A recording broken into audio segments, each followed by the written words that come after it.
శ్రీశైలేశదయాపాత్రం ధీభక్త్యాదిగుణార్ణవం యతీంద్రప్రవణం వందే రమ్యజామాతరం మునిం లక్ష్మీనాథసమారంభాం నాథయామునమధ్యమాం అస్మదాచార్యపర్యంతాం వందే గురుపరంపరాం యో నిత్యమచ్యుతపదాంబుజయుగ్మరుక్మవ్యామోహతస్తదితరాం తృణాయ మేనే అస్మద్గురోర్భగవతోస్య దయైకసింధోః రామానుజస్య చరణౌ శరణం ప్రపద్యే మాతాపితా యువతయస్తనయా విభూతిः సర్వం యదేవ నియమేన మదన్వయానాం ఆద్యస్య నః కులపతేర్వకులాభిరామం శ్రీమత్తదంఘ్రియుగళం ప్రణమామి మూర్ధనా భూతం సరశ్చ మహదాహ్వయపట్టనాథ శ్రీభక్తిసార కులశేఖర యోగివాహాన్ భక్తాంగ్రిరేణుపరకయతీంద్రమిశ్రాన్ శ్రీమత్పరాంకుశమునిం ప్రణతోస్మి నిత్యం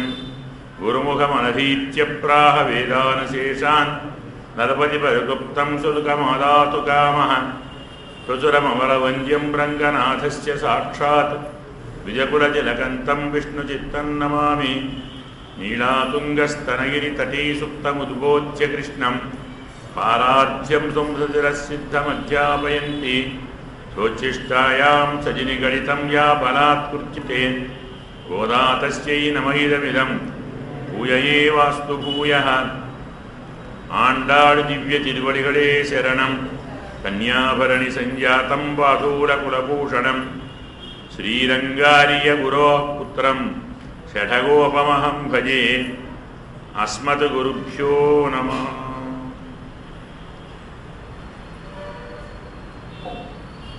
భగవద్బంధువులారా,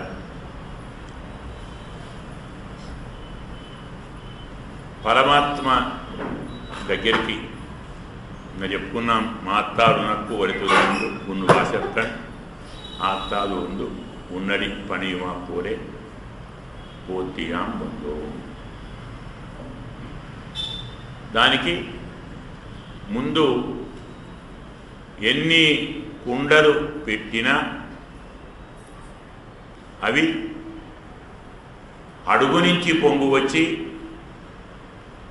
పైనుంచి పోతూ ఉండేంతటి విశాలంగా చాలా గొప్పగా పాలించేటువంటి ఎన్నో గొప్ప ఆవులు కల ఒక మహానుభావుడు నందుని యొక్క కుమారుడా ఆత్తపడైతాన్ మాకనే చెప్పుకున్నాం. మొదటి కూడా చెప్పుకున్నాం. కుండలు అంటే శిష్యులు అని, గోవులు అంటే గురువుగారు అని, పాలు గీతామృతం మహత్ జ్ఞానామృతం, సకల వేదాంత రహస్యమైనటువంటి అర్థములు గురువుగారు అందిస్తూ ఉంటారు. ఒకరో ఇద్దరో ముగ్గురో నలుగురో వచ్చి కూర్చుంటే వచ్చి కూర్చునేవారి లోపం తప్ప చెప్పేవారి లోపం లేదు. వచ్చి కూర్చోకుంటూనే ఉంటారు. మనం మొదలు చెప్పుకున్నాం. కనైత్తు అనేటువంటి భాషలో భావన చేసి వస్తున్నట్టుగా, పొదుగులో తమ నోరు పెట్టి పాలు త్రాగుతున్నట్టుగా భావించి చేపి పాలు కొనిపిస్తున్నట్టుగా ఒకరు ఉన్నా చెప్తారు, లేకున్నా చెప్తారు. చెబుతున్నటువంటి గురువుగారి జ్ఞానామృతాన్ని, జ్ఞానోపదేశాన్ని అందుకోవడం అనేటువంటిది మనకు ఒక భాగ్యం. ఆ భాగ్యం పరమాత్మ ప్రసాదించాలి. ప్రసాదించిన తరువాత కూడా గురువుగారి వల్ల జ్ఞానోపదేశాన్ని పొంది, జ్ఞానాన్ని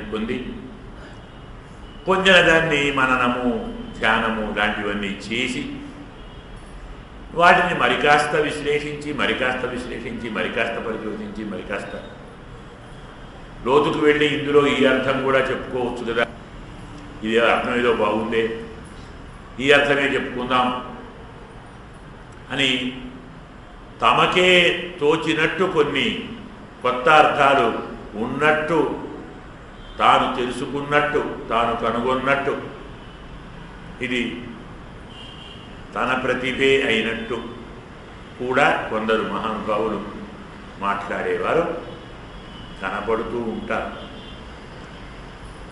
అలాంటి విశేషార్థాలు బోధిస్తున్నప్పుడు, చెప్తున్నప్పుడు విన్నవారు కూడా ఈ అర్థం మా గురువుగారు చెప్పలేదండి, వారి గురువుగారు చెప్పలేదండి, దీన్ని మీరే చెప్పారండి, అబ్బా ఎంత విశేషం అండి.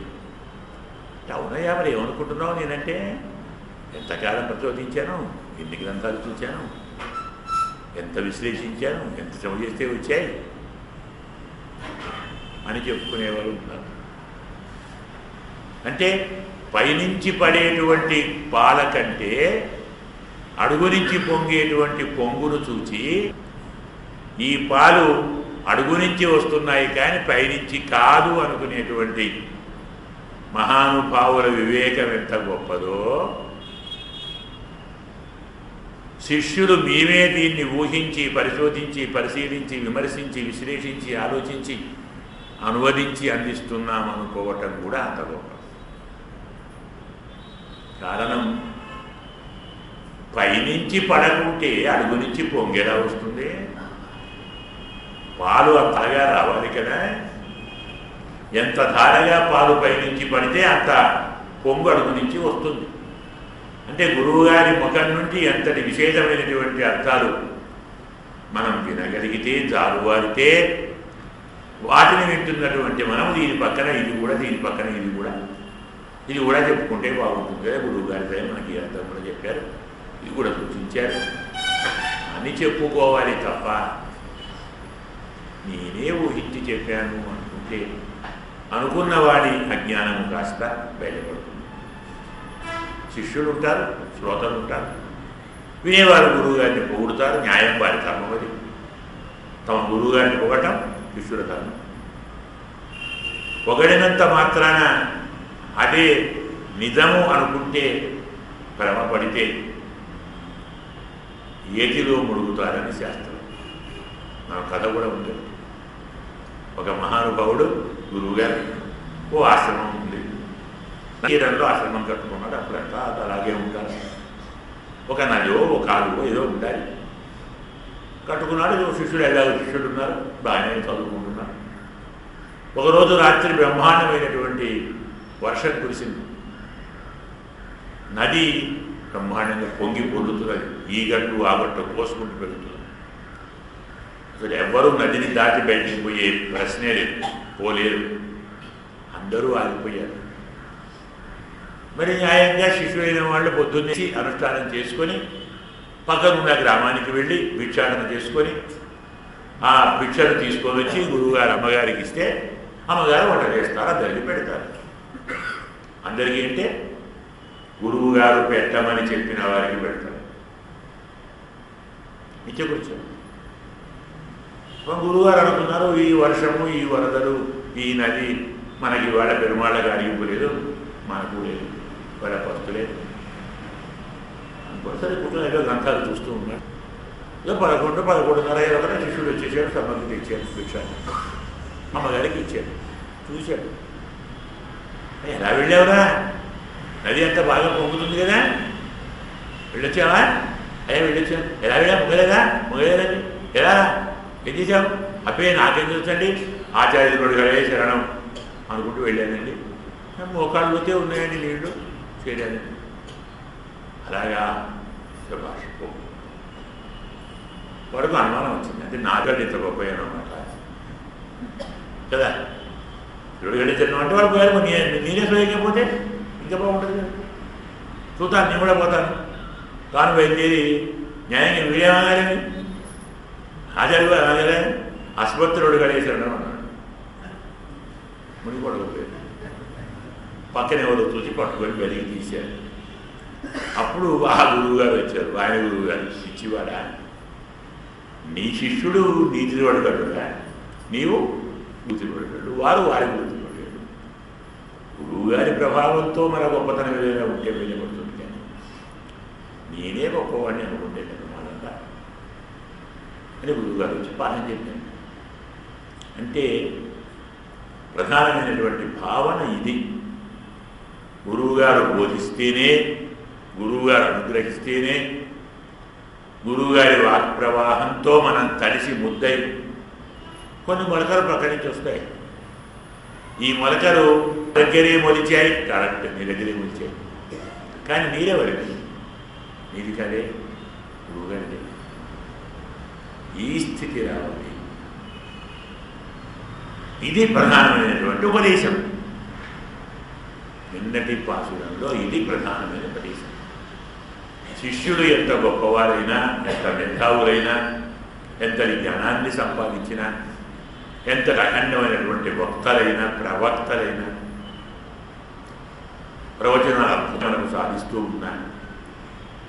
అస్మత్ గురుభ్యో నమః అనకుండా మొదలు పెడితే నాలుక మీద అక్షరాలు రావు. చెప్పింది నేనా?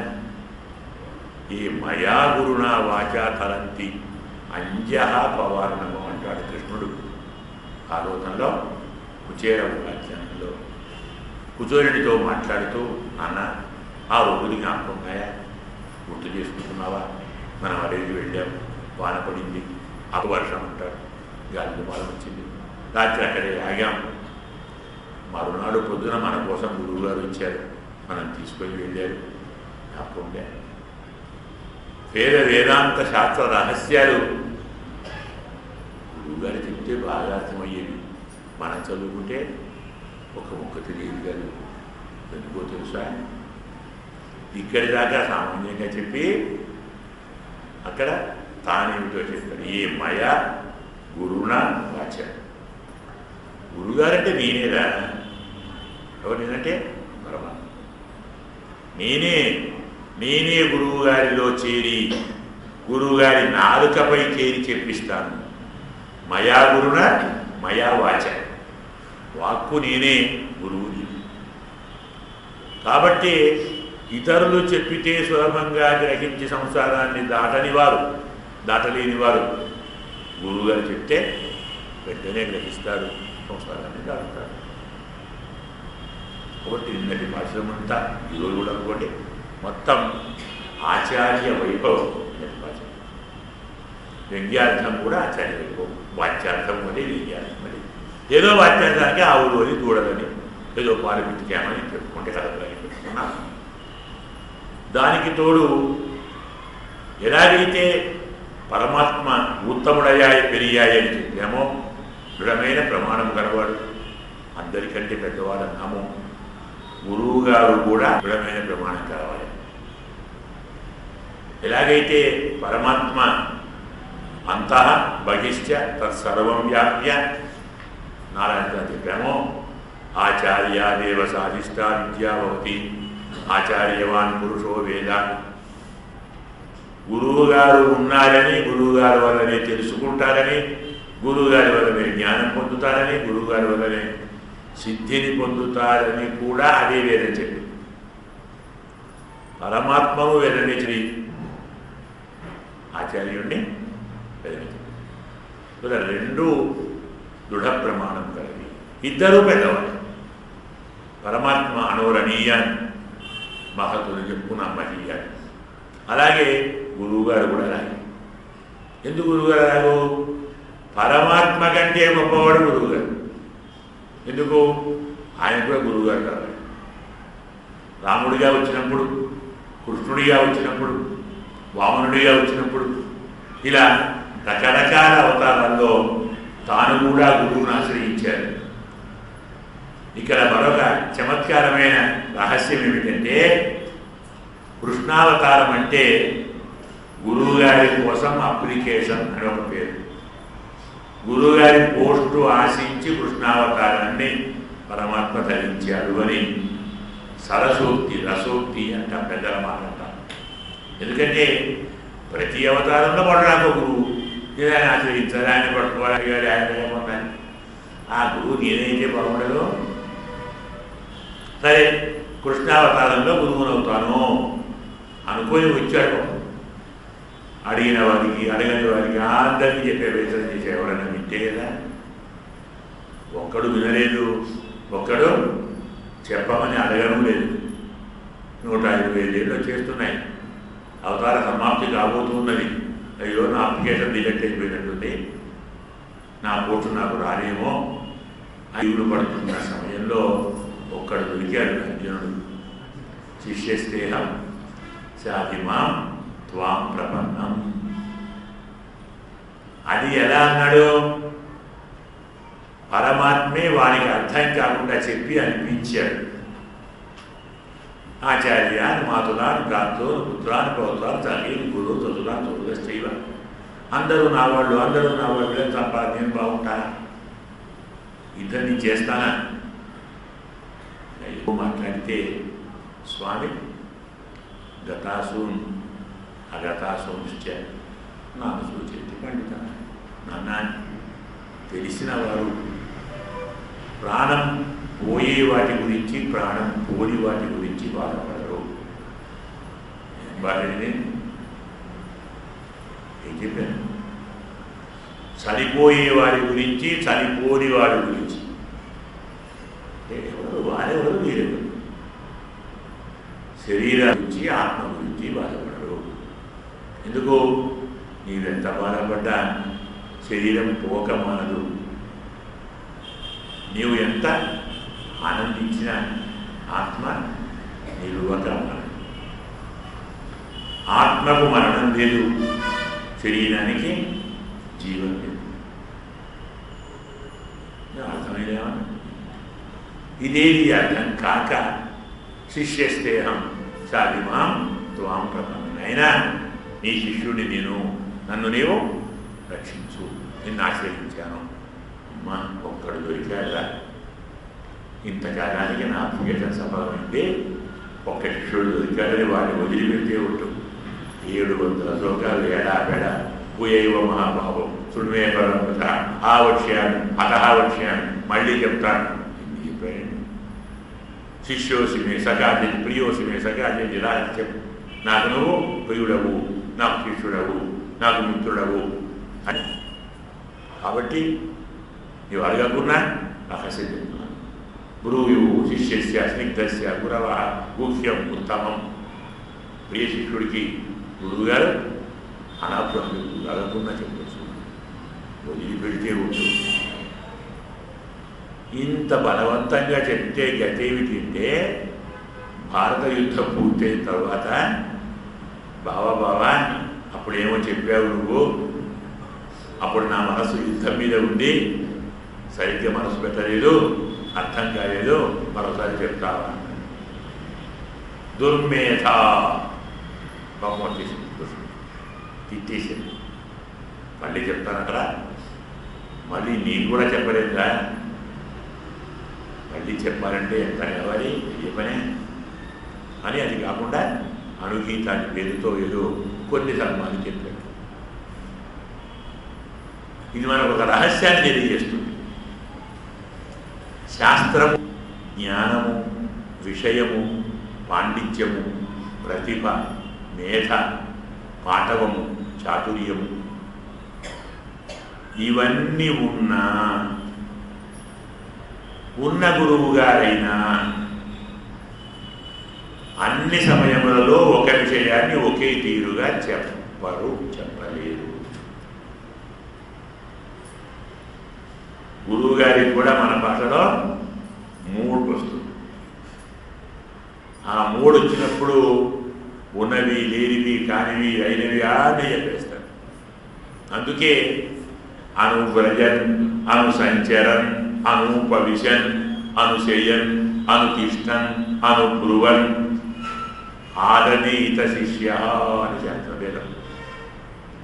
ఎలా గురువుగారి దగ్గర శిష్యుడు పాఠం వినాలి అంటే, గురువుగారు కూర్చుంటే ముందరే కూర్చోవాలి, గురువుగారు నిలబడితే లేచి నిలబడాలి, గురువుగారు నడిస్తే తాను అవ్వాలి, గురువుగారు పడుకుంటే పక్కన కూర్చొని దాన్ని మరి సేవ చేస్తూ ఉండాలి, గురువుగారు స్నానం చేస్తాను వండుకోవాలి, గురువుగారు బట్టలు తీసుకుంటే తాను వచ్చి పిండాలి, గురువుగారు భోజనం చేస్తుంటే పక్కన నుండి వడ్డించాలి. ప్రతి క్షణం గురువుగారి పక్కన ఉండాలి. ఎందుకు? ఏమో ఎప్పుడు వారికి ఏ మూడు వస్తుందో చెప్తాను విను అంటే వినాలి, వినలేదు మీకు రాదు. అంత పెద్ద రామాయణ వాల్మీకి ఎప్పుడు చెప్పాడండి శిష్యుడికి? స్నానం చేస్తూనే కదా, అప్పుడు లేకుంటే గతి ఏమిటి?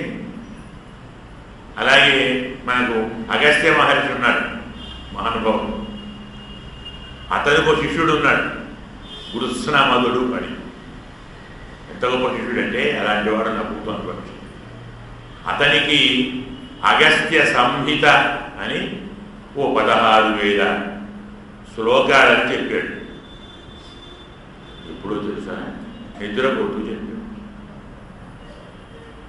పడుకున్నాడు, వాడు అక్కడ కూర్చున్నాడు, ఇలా పాదమ్మ చెప్తున్నాడు, నాన్న నిద్ర రావడం లేదురా, వాడు బాగుంది, నీకు చెప్తా ధర్మశాస్త్రం వింటావా? అయ్యా అంతేనండి.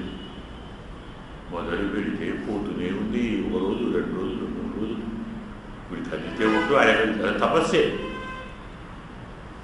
చాలామందికి తెలియక మరి పొద్దున్నే లేవలేదా, ఒక ప్రశ్న లేదా, స్నానం లేదా, అనుష్ఠానం లేదా, ఆరాధన లేదా, ఇదంతా ఆరాధన కదా.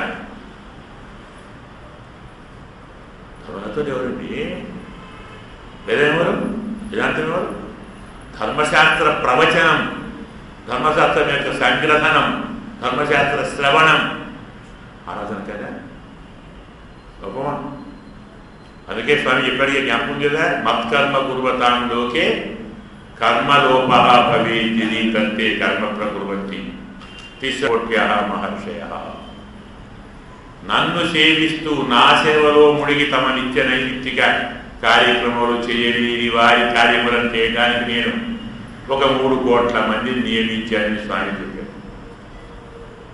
నిద్రాణ సంహితాం ఊచే అగస్త్య ధర్మ సంహితాం చలన్ ప్రచరంచ వాల్మీకి తిష్టన్ లోకే తథా భృగు. భృగు సంహిత కూర్చో చెప్పాడు, అగస్త్యుడు పడుకొని చెప్పాడు, వాల్మీకి నడుచుకుంటూ చెప్పాడు. ఏమో గురువు ఎప్పుడు చెప్తాడు, ఎప్పుడు గురువు గారికి చెప్పాలనిపిస్తుందో మనకేం తెలుసు. అందుకే ఛాయేవతాం భూపజని చెప్పినట్టుగా గురువు గారికి నీడగా ఉంటారు. గురువుగారు చెప్తూనే ఉంటారు, ప్రశ్న లేదు. ఆవులు పాలు ఇస్తూనే ఉంటాయి. నింపుకోకుంటే, కుండ పెట్టకుంటే మీ తప్పు. దగ్గర కూర్చొని వినకుంటే మీ తప్పు. గురువుగారు చెప్తూనే ఉంటారు, పొద్దున్న పగల మాప. నేను చెప్పాను కదా, మా గురువుగారు చెప్పాను కదా, పొద్దున పగల మాప ప్రశ్న లేదు. వారికి వీళ్ళకి పిల్లలకి ఇది చెప్పాలి అనుకుంటే మొదలు పెడతారు. పక్క మీద ఉన్నారా, కింద ఉన్నారా, నడుస్తున్నారా, నిద్రపోతున్నారా, స్నానం చేస్తున్నారా, అవసరం లేదు. నీడలాగా గురువు గారిని అనుసరించిన వాడే విద్యావంతుడవుతాడు, వివేకవంతుడవుతాడు. పొరపాటున కూడా గుణం విడిచిపెట్టి వెళ్ళకూడదు. పాత రోజుల్లో గురువు గారు విడిపెట్టి వెళ్ళారంటే ఓ పెద్ద మహా ఉపవాసం చేసినంత బాధపడేవారు. ఓ శిష్యుడు ఉన్నాడు, బకెట్టిపోయాడు గురువుగారు పంపిస్తే. ఏంటి ఇది? ఆత్మపడైతానుకనే హరిగురా. నిరంతరం శిష్యులకు జ్ఞానామృతాన్ని ఉపదేశించేటువంటి మహానుభావులైన శిష్యులందరూ అక్కడ గురువు గారు పరిశుద్ధున్నారు. మీరు మీ భగవద్ ధ్యానాన్ని కాసేపు పక్కన మాకు బోధించండి. మీ ప్రమాణం వేదమే. మీరు గురువు కూడా గురువు గారు, పరమాత్మ కూడా గురువు. లోకములో మీ ఆశ్రిత పక్షపాతం చాలా సుస్పష్టంగా తెలుస్తుంది. యావానర్థ ఉదపానే సర్వత సంపృతోదకి తావాన్ సర్వేషు చెప్తాం కదా. నదిలో ఎన్ని నీళ్లున్నా నదిలో నీరు కావాలని వచ్చేవాడు చేతిలో ఎంత పాత్ర పట్టుకొస్తే అంత నీరే ఇస్తుంది నది. ఒకరికి బిందెలిచ్చావు, ఒకరికి చెంబెడిచ్చావు, ఒకరికి గ్లాసులిచ్చావు, ఒకరికి ఉద్ధరణిచ్చావు. ఈ నదికి పక్షపాతం ఉంది అందామంటే తీసుకోవచ్చి. అలాగే గురువు అందరికీ సమానంగా చెప్తారు. ఒకరు బిందెలు వింటారు, ఒకరు గ్లాసులే వింటారు, ఒకరు చెంచాలు వింటారు. వారు చెప్పిన దాంట్లో ఇంతే అర్థం ఉంటుంది. వారు తెలివి అంతే. గ్రహించేవాడి లోపం తప్ప బోధించేవాడి లోపం కాదు. అందుకే శిష్యపక్షపాతి అని గురువుగారికి పేరు లోక ప్రసిద్ధం. ఎవరు బాగా జ్ఞానాన్ని పొందుతారో, ఎవరు బాగా చెప్పిన దాన్ని అర్థం చేసుకుంటారో, నిరంతరం దాన్ని అనుసంధానం చేస్తుంటారో అలాంటి శిష్యుడిపై గురువుగారికి వద్దన్న ప్రేమ. 10 మంది అన్న దాన్ని పట్టించుకోడు. కృష్ణ పరమాత్మను పాండవ పక్షపాతి అని ఎందరో చెప్పారు. వాళ్ళు ధర్మాన్ని ఆశ్రయిస్తారు. నేను తప్పేం లేదు. అలాగే ఒక శిష్యుడు బాగా చదువుతుంటే వాడు పక్షపాతాడు. రారా కూర్చో చెప్తాను.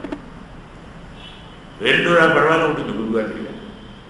బాగా చదివే వాడి మీద ప్రేమ ఉంటుంది, ఏమీ చేయని ప్రేమ.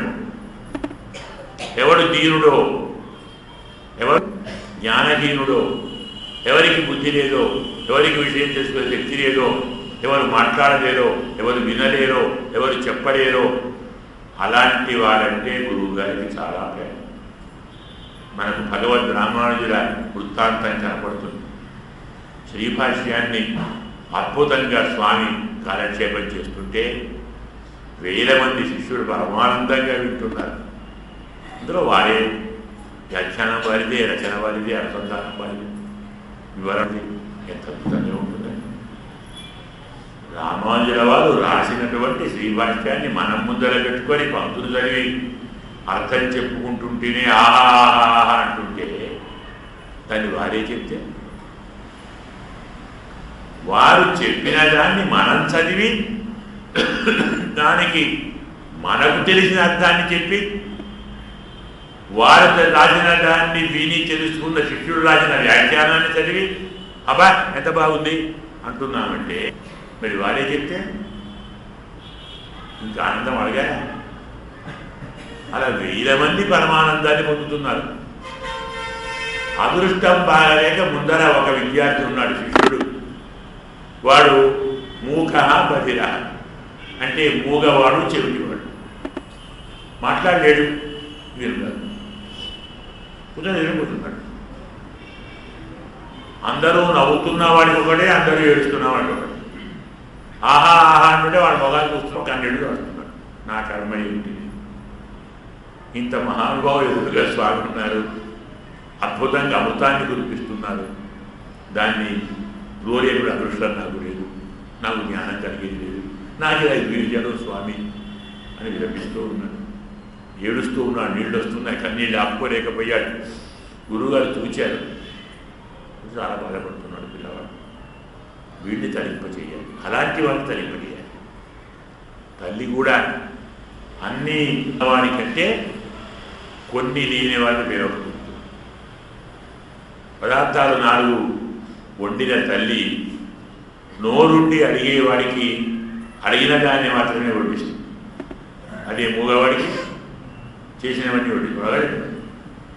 అలాగే స్వామి ఆ రోజు కాలక్షేపం పూర్తయిన తర్వాత అందరూ వెళ్ళిపోతుంటే వీడిని ఉండొట్టుకున్నాడు. సౌమ్యం ఆగాడు. అందరూ వెళ్ళారు అని దగ్గర పెట్టాడంటే అయ్యా తన పై ఉత్తరీయాన్ని తీసి ఈ విగ్రహాన్ని బాగా చూడు, దీన్ని తలుచుకో, ధ్యానించి మోక్షం. అంటే ఆచార్యుల వారు చెప్పిన దాన్ని వినలేకుంటే, విని అర్థం చేసుకోలేకుంటే, మళ్ళీ అడగలేకుంటే, మాట్లాడలేకుంటే దిగులొద్దు.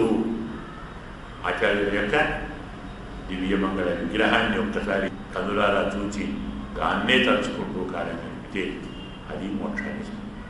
ఎందుకు? ఈ దివ్య దేహంలో పరమాత్మ ఉన్నాడు. ఇది దేవాలయం. ఇలాంటి దేవాలయం నిరంతరం ధరిస్తే అది గురువుగారి దేహం. అందుకే ధర్మశాస్త్రం ఆచార్యుల వారి దేహాన్ని శిష్యుడు జాగ్రత్తగా కాపాడుకోవాలి, శిష్యుని ఆత్మను గురువు జాగ్రత్తగా కాపాడుకోవాలి. ఇంతటి మహానుభావులు రోజు ఆత్మభావాన్ని పొందినవాడు. అందుకే తోత్తమాయని సుడరే ఇక్కడ తమను తాము శత్రువులుగా మనకు పోల్చుకొని చెప్తారు గోపికలు లేదా నీడాదేవి. వాక్యం ఆమెదే కదా, స్వయంగా ఆమె చెప్తున్నది. శత్రువులు నీ బలానికి ఓడిపోయి నీ ద్వారానికి చేరి మరెక్కడా దిక్కులేక నీ అనుమతితో నీ సింహాసనం పాదాల కింద వచ్చి కూర్చొని ఎలాగైతే తమ ఆర్తిని తొలగించుకుంటారో మేము కూడా అలాగే వచ్చాము. అంటే ఎక్కడా జ్ఞానం పొందలేవారు, ఎవరి వల్ల జ్ఞానాన్ని తెలుసుకోలేని వారు, అసలు జ్ఞానాన్ని పొందాలని కానీ పొందవలసిన జ్ఞానం ఉన్నదని కానీ మాకు తెలియని కూడా చాలా ఉన్నాయనే విషయం కూడా తెలియని చాలామంది మహానుభావులు తెలుసుకోవలసిన వాటి కోసం పలుచోట్ల తిరిగి వారు చెప్పినటువంటి ఆయా విలక్షణమైన పరస్పర విరుద్ధమైన సిద్ధాంత భంగాన్ని కలిగించే విషయాలు విని మనసు నుంచి బుద్ధి నుంచి ఎక్కడ నిలవలేక ఎవరు ఉత్తమ పదార్థాలను ప్రకాశింపచేస్తారో వారి పాలనలోకి ఆశ్రయిస్తారు. శిష్యుడు తత్వాన్ని తెలుసుకోవాలి అంటే ఆచార్య తిరువడిగడి అంటామే గురువుగారి పాదాలని ఆశ్రయించాలి. గురువుగారి పాదాలను ఆశ్రయించాలంటే మొదలు మనం గురువుగారి బలానికి ఓడిపోవాలి. ఏ బలం? జ్ఞానబలం, కృపాబలం. నాలాంటి వారి గురువుగారు చెప్తారా? నాకేం తెలుసని నేను వెళ్ళగలనా? ప్రశ్నే లేదు. చదువుకుంటాను రా కూర్చోబెడతాను, చదువుకోను రా కూర్చోబెడతాను. చదువుకునే టైం నాకు లేదు అంటే నాకుందిరా, ఉన్నప్పుడే వస్తాను. ఉదయం రావాలా, మధ్యాహ్నం రావాలా, సాయంత్రం మాకున్నా చెప్పాను కదా, సాయంకాలం రావాలా. మనం ఈనాడు ఒక అద్భుతమైనటువంటి మహానుభావుడిగా ఈనాటికి బాగా కీర్తిస్తున్న ఒక స్వామి గారు ఉన్నారు. శ్రీభాష్యం అప్పలాచార్య స్వామి, మహానుభావుడు, పరస్మరణీయులు. వారు కాకినాడలో తిరుప్పావు చెప్తే కార్యక్రమం చేస్తే ఆ నెల రోజులు అన్ని సినిమా థియేటర్ కలెక్షన్ నిల్. 4 రోజులు చూసుకొని మనం మూసేసుకున్నాం. 2 రోజులు బంద్ సినిమా టాకీస్. ఒక్క రిక్షా దొరికేది కాదు రోడ్డు మీద, ఒక్క ఆటో దొరికేది కాదు, అందరూ అక్కడే. అంటే పండితులు, వైష్ణవులు, జ్ఞానులు మాత్రమే వింటారని కాదు, అందరూ వినే. వచ్చి కూర్చుంటే అర్థం కాదన్న ప్రశ్నే లేదు. ఇంత జ్ఞానం వారికి ఎలా వచ్చింది అంటే వారి గురువు గారు తేజం గోకులాచార్య స్వామి.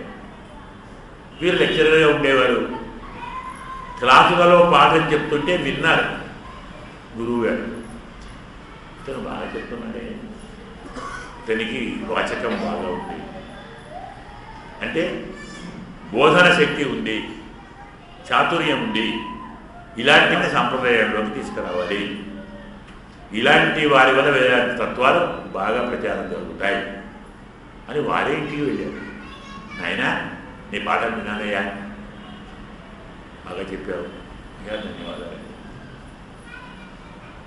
ఇంత బాగా మాట్లాడుతున్నావు కదనయ్యా, మరి మన తత్వం వేదాంతం వినొచ్చు కదా, మన సంప్రదాయం తెలుసుకోవచ్చు కదా, నేను చెప్తాను, వచ్చి వింటావా? అయ్యా నాకు టైం ఎక్కడండి, నేను ఉపాధ్యాయుడు, పొద్దున్నే లేస్తే అడిగికే పోవాలి, రాత్రి 9 అవుతుంది. నేను పోనీ నేనే వచ్చి చెప్తానయ్యా, నా టైం లేదండి, సెలవుల్లో చెప్తానయ్యా, ఆదివారం చెప్తాను, శనివారం చెప్తాను, హాలిడేస్ ఉంటే అప్పుడు చెప్తాను. పెద్దవాడు చెప్తానంటే వద్దంటే మర్యాద కాదు, సరే రండి అన్నాడు, బలవంతంగా రండి అన్నాడు.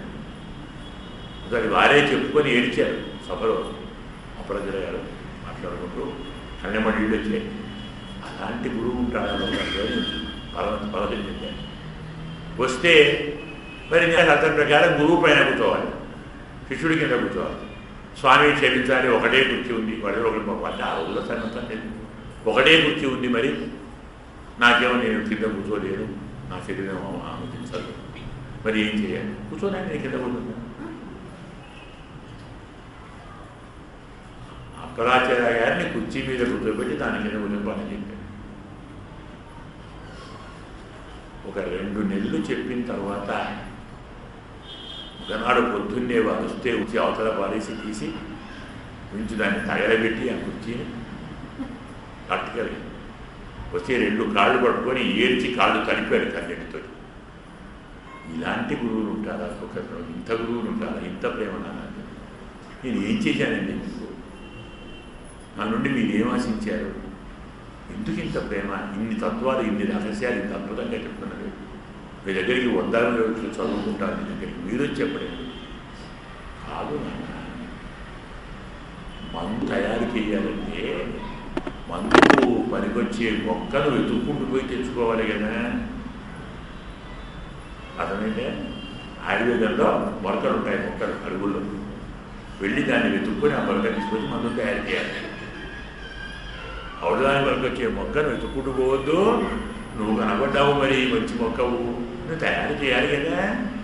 చాలామందికి రోగాలు ఉన్నాయి మన దేశంలో, అవన్నీ పోగొట్టే మందు నువ్వే. నేను మందుగా తయారు చేయొద్దు. అర్థమైందండి? ఎక్కడ ఉంటారు అలాంటి వాళ్ళు? ఇక్కడ ఏముంది? ఏం కోరుకున్నారు? తమకు తాముగా రాని వారికి తామే వెళ్ళి చెప్తారు.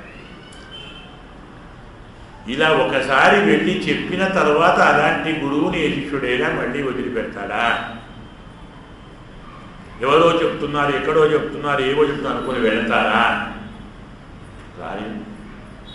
ఎలాగైతే శత్రుత్వాన్ని వహించిన వారు వారి బలానికి ఓడిపోయి మరెక్కడా ఉండలేక ఎవరితో ఓడించబడ్డారో వారి సింహాసనాన్నే చేరినట్టు దీన్ని పోలికగా ఇచ్చారు.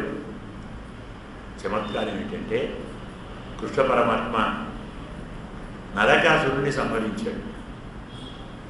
అతను 16,000 మంది అమ్మాయిలను చెరబట్టాడు. స్వామి నరకాసురుడిని సంహరించి అతని కుమారుడైన సహుని రాజుగా చేసి అతనితో కలిసి అంతఃపురమంతా తిరిగి ఈ 16,000 మందిని చూచి, అయ్యో వాళ్ళు వదిలిపెట్టవయ్యా, వాళ్ళు ఇంటి పడిపోతారు అని సహదేవుడిని అడిగితే, అయ్యా మీ ఆజ్ఞ వదిలిపెట్టారు. వాడంతా వచ్చాడు. అమ్మరు మీ ఇళ్ళకు మీరు వెళ్ళండి, మీ రాజ్యాల్లో మీ నాన్న అమ్మ ఎవరికి వెళ్ళండి, మీరు హాయిగా మీకు ఎలాంటి నిర్బంధము లేదు, జైలు లేదు, నేను ఎవరు బాధించారు, వెళ్ళండి అని స్వామి చెప్పాడు. సహదేవుడు కాదు. అయ్యా మాలో చిన్న విజ్ఞాపన చెప్పండి. ఇప్పుడు మీరు విడిచిపెట్టారు, మేము మా ఇంటికి వెళ్తాము, మళ్ళీ ఇంకొక రాజు మనం బంధించడానికి గ్యారెంటీ ఏంటి? ఇంకోటి వచ్చాడు అనుకోండి, మళ్ళీ నన్ను చేసాలు వేస్తారు, మళ్ళీ మీరే వచ్చి విడిపించాలి. విడిపించారు, పోయాం, మళ్ళీ ఇంకోటి వచ్చాడు, మళ్ళీ మీరే రావాలి. అంటే ఎన్నిసార్లు మీరు వస్తారు, ఎన్నిసార్లు విడిపిస్తారు? ఈ బాధ్యత దగ్గరే ఉంటాం. ఎవరు అడగదు. ఎవరి దగ్గర ఉంటే ఎలాంటి శత్రు భయం లేదో అలాంటి వారి దగ్గర ఉంటాం. ఇది వలుతులైందు వాసెక్కన ఆత్తాదు వందు నడి పడియుమాపుతుంది. అలాగే జరాసంధుడిని వధించినప్పుడు అతను బంధించినటువంటి రాజులు 96,000 మంది రాజులు. వారిని పంపిస్తే మేము వెళ్ళము, నీకే సేవ చేస్తాం, నీ బాధ దగ్గర ఉంటాం. మళ్ళీ ఇప్పుడు ఓడిస్తారు. ఎందుకు వచ్చిన బాధ నాకు? ఓడిపోయిన వారు కూడా ఎవరితో ఓడిపోయారో వారి పాదాలకు చేరుతారు. అలాగే నేను చేరాను అని నీలమ్మ చెప్పింది. ఇలా చెప్పడంలోని ఆంతర్యం, సంప్రదాయ రహస్యం ఏమిటంటే అకించన అనన్యగతి శరణ్య తత్పాదమూలం శరణం ప్రపంచి. ఇది సంప్రదాయ రహస్యం. పరమాత్మ ఎప్పుడు కలుస్తాడు అంటే, నాకు నీవు తప్ప మరో దిక్కు లేదు, నాకు నీవు తప్ప మరొక ధనము లేదు.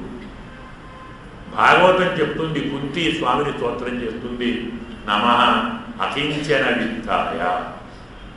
పరమాత్మకి ఏం పేరు అంటే అకించన విత్తుడు.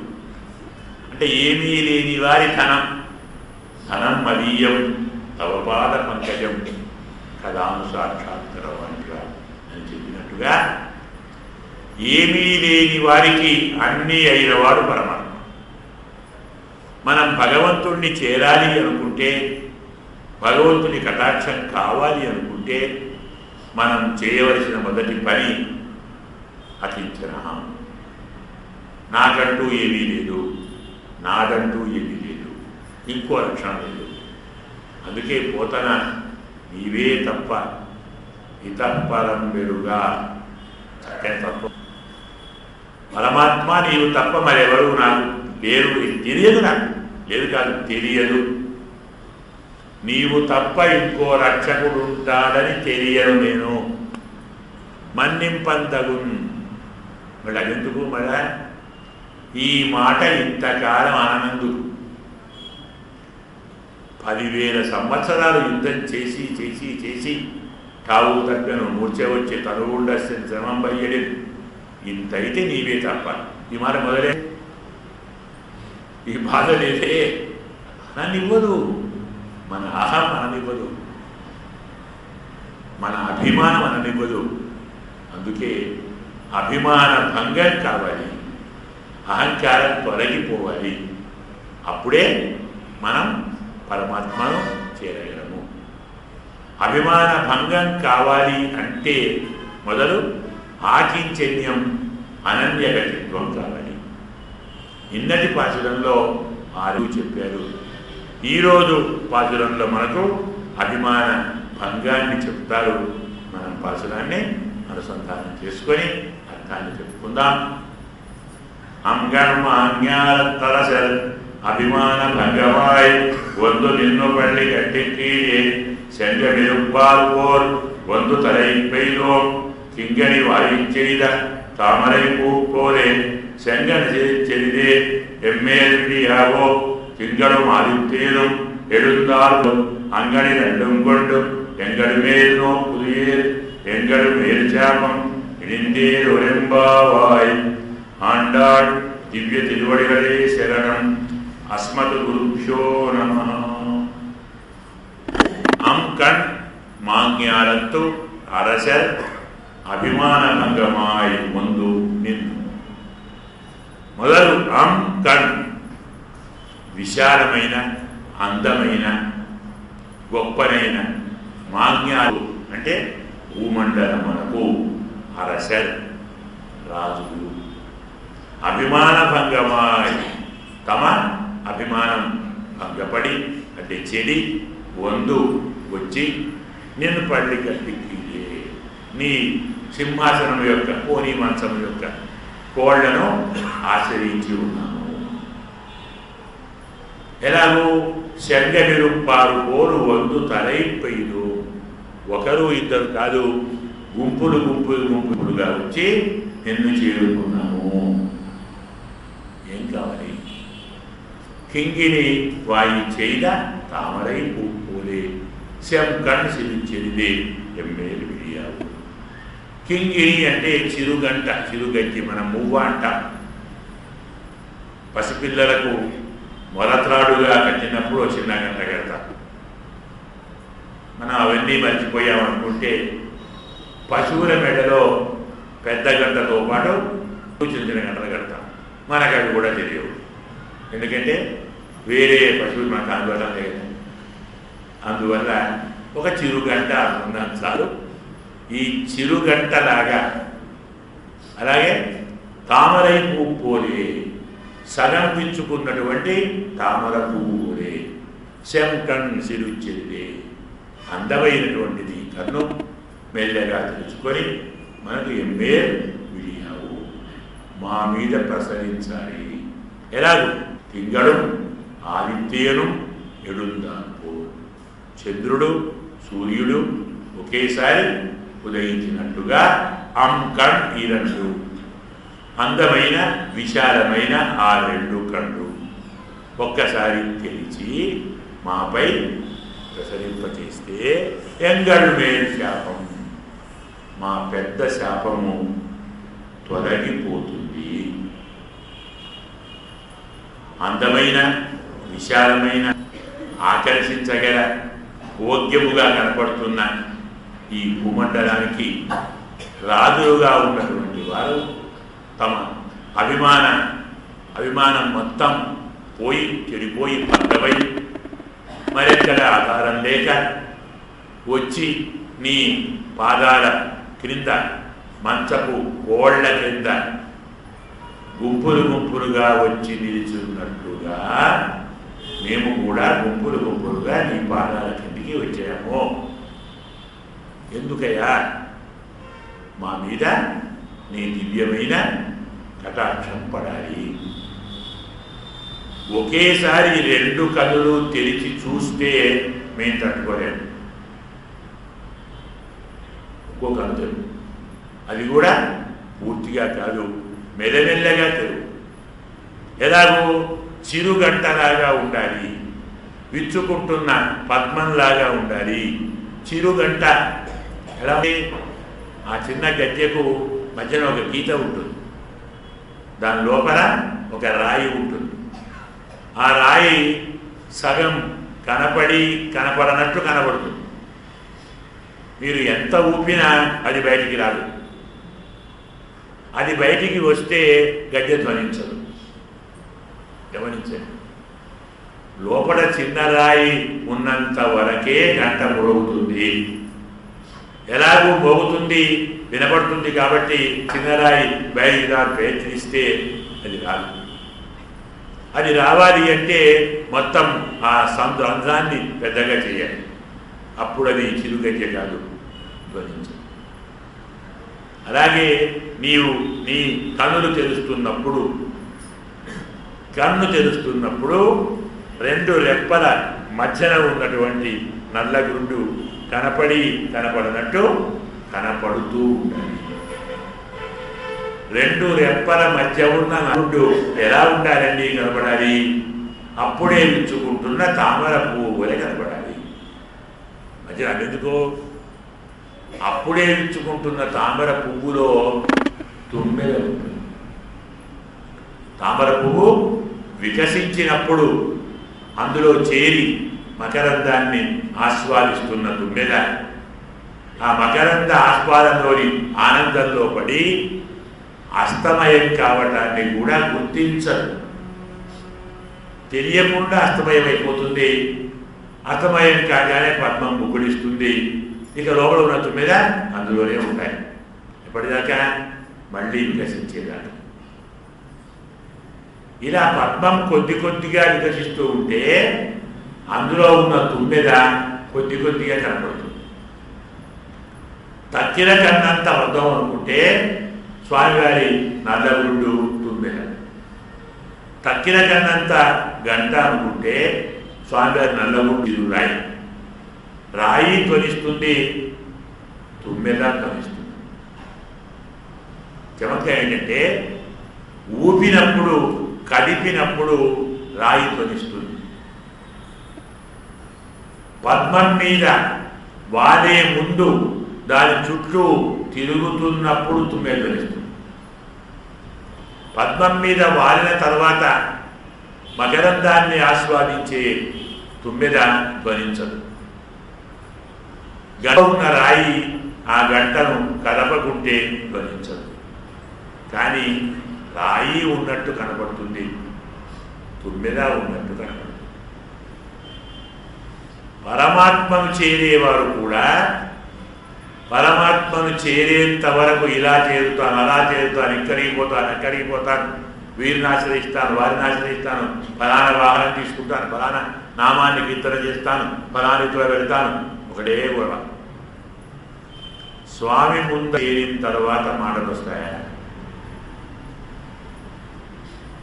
అంత పెద్ద ధ్రువుడు కాచం విచిన్వన్ సమవాప్య రత్నం వరం నయచే. ఒక గాజు ముక్కను వెతుకుతున్న నాకు ఓ రత్నం దొరికిందయ్యా. త్వాం ప్రాప్తవాన్ యోగి మునీంద్ర గుహ్యం. మహాయోగులు మహామునులకు కూడా దొరకని నీవు నాకు తర్వాత ఇంకా వరాలు ఎందుకయ్యా? అదే ధ్రువుడు తపస్సు పోయి ఏమనుకున్నాడు? నన్ను అవమానిస్తారా, మా నాన్న ఉత్సంగాన్ని ఒడిని చేరనివ్వరా, నాన్న ఒడేమిటి, నాన్న సింహాసనం ఏమిటి, ప్రపంచంలో ఏ రాజు, ఏ నరుడు, ఏ ప్రాణి, ఏ దేవత, ఏ యక్షుడు, ఏ ముఖ్యకుడు, సకల చరాచర జగత్తు అధిరోహించనంతని ఉన్నత ఉత్తమాసనాన్ని నేను పరమాత్మను కోరుతాను, అందరికంటే పైన నేను ఉంటాను. ఇన్ని కబుర్లు చెప్పుకుంటూ వెళ్ళి పరమాత్మ రాగానే ఏమంటూ స్వామిని చూద్దండి కాదు. మనమందరము పరమాత్మ పాద పద్మములకు భృంగములకు తుమ్మెద పద్మం కనపడుతున్నప్పుడు గంతులేస్తాం, జంకారం చేస్తాం, చుట్టూ తిరుగుతాం. అందులో వాడి ఆస్వాదిస్తున్నప్పుడు పరమాత్మను దర్శించినప్పుడు మౌనం భవిస్తాం. అలాగే మనలో తపస్సులో ఉన్నప్పుడు, జపంలో ఉన్నప్పుడు, ధ్యానంలో ఉన్నప్పుడు, యోగంలో ఉన్నప్పుడు మన మనస్సు ధ్యానానికి, యోగానికి, తపస్సుకు, ధ్యానానికి చాంచల్యం ఏర్పడితే కలవరం బయలుదేరుతుంది. అంటే మన మనస్సే చిరుగంట, ఇందులో చిన్న రాయి ఉంది కదా భావన. ఇది మాటి మాటికి కదిలిస్తూ ఉంది, చంచలత్వం. మనస్సు పరమాత్మ ఎందు కాక సంసారం మీద మన దాదా చెప్పుకున్నాం. దేవాలయానికి వెళ్ళి పరమాత్మ ముందర నిలబడి ధ్యానం చేస్తున్న వారి మనస్సు కూడా త్వరగా తొందరలో స్వామిని సేవించాలనుకొని పరిగెత్తుకొని వచ్చాను, నేను వచ్చే ముందు మా ఇంటిలోని అల్మారాకు బీరువాకు తాళం వేసి వచ్చానా, మరిచిపోయానా, నేను పొరపాటున వెళ్ళేసరి తెరిచి ఉంటుందా, మూసి ఉంటుందా, అందులో వస్తువులు ఉంటాయా, ఇది సిరు రాయి చేసే ధ్వని. రాయి ఉండాలి, రాయి కనపడాలి, కానీ ధ్వనించవద్దు. ధ్యానము ఉండాలి, మనస్సు ఉండాలి, భావన ఉండాలి. ఈ భావన పరమాత్మ నుండి ఉండాలి. అటు ఇటు కదలకూడదు. ఎలాగో యథా దీప నివాతస్థ అంటారు గీతలో. యథా దీప నివాతస్థ, గాలి లేని చోట దీపం ఎలా కదలకుండా ఉంటుందో పరమాత్మ ముందర వేంచేసి ఉన్న మన మనస్సు కదలకుండా ఉంటుంది. పరమాత్మ ఎందే అప్పుడు ఏం ధ్వనిలేదు, కానీ ధ్వనించవచ్చు అని మనకు మనవేదిలో అనుమానం ఉండనే ఉంటుంది. ధ్వనించే రాయి ఉంది అంటే మనలో భావనా పరంపరలు ఉన్నాయి. పరమాత్మ చూస్తున్నప్పుడు అవి కదలకుండా ఉంటే పరమాత్మ ఎందే పడతాయి. కదిలాయి, గంట మోగుతుంది, ధ్వని వచ్చేస్తుంది. ఒక్కొక్కసారి మనం ఊళ్ళో చూస్తే మెడకు కొత్తగా వృషభాన్ని ఎద్దును బండి కట్టి అలవాటు ప్రాక్టీస్ చేయిస్తున్నప్పుడు మెడలో ఈ గంటలు కడితే ఆ గంటల చప్పుడుకే అవి బెదిరి బండిని పడదోసిపోతాయి, పడిపోతాయి.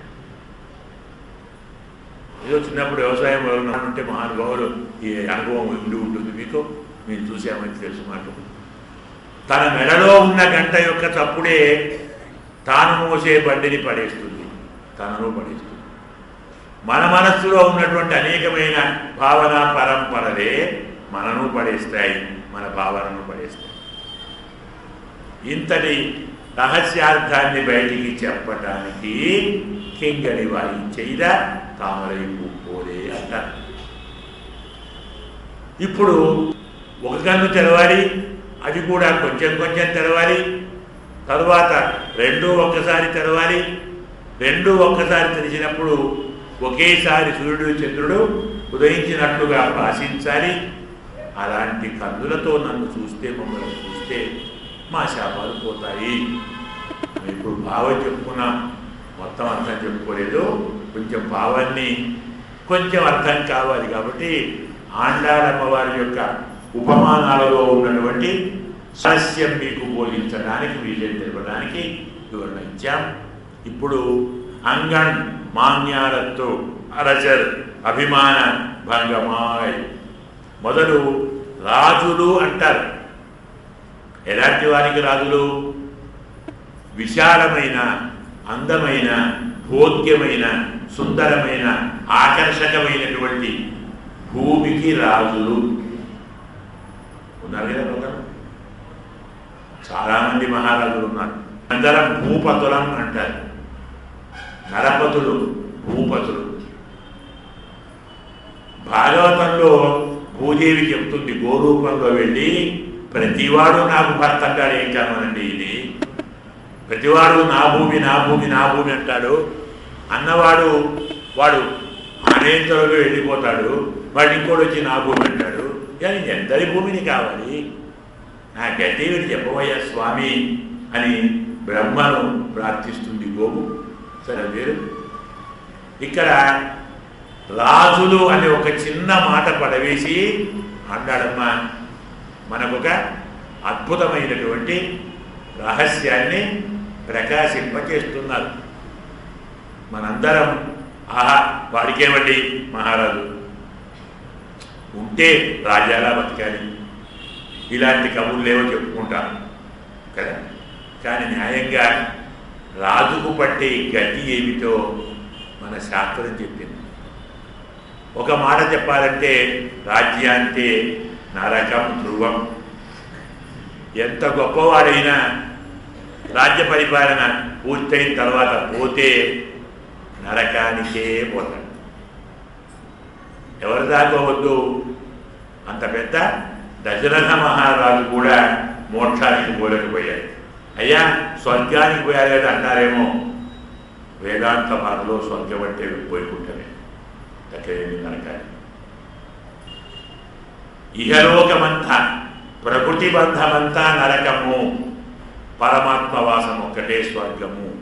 సు అర్గ చక్కగా తిరిగి రానిది. యద్గత్వా ననివర్తంతే తద్ధామ పరమం. ఎక్కడికి వెళితే మళ్ళీ తిరిగి రాము అది నా లోకము అన్నాడు. ఆ బ్రహ్మ భువనాలోక పునరావర్తి వచ్చిన మా ఉపేక్షిత కౌంటేయ. కాబట్టి స్వర్గం అంటే వైకుంఠమే, పరమపదమే. తక్కినవన్నీ నరకాలే. మాటి మాటికి వచ్చేది స్వర్గం ఏంటంటే, యజ్ఞం చేశాం, స్వర్గానికి పోయాం, 100 ఏళ్ళు 50 ఏళ్ళు ఉన్నాం, ఎవరితో వస్తాడు, నాయనా నేను టైం అయిపోయింది దిగిపోరాలంటాడు. యజ్ఞం చేశాను కదా, అయిపోయింది అయ్యా, వ్యాలిడిటీ అయిపోయింది, దిగు. టికెట్ తీసుకున్నాం, న్యూయార్క్ వెళ్ళాం విమానంలో, అక్కడ పోగా ఏం చేస్తాడు వాడు? టికెట్ ఉందాయా, వచ్చేసి దిగవయ్యా అంటాడు. దానికి విలువ ఉంది. స్వర్గవాసానికి కూడా ఒక అవధి ఉంది.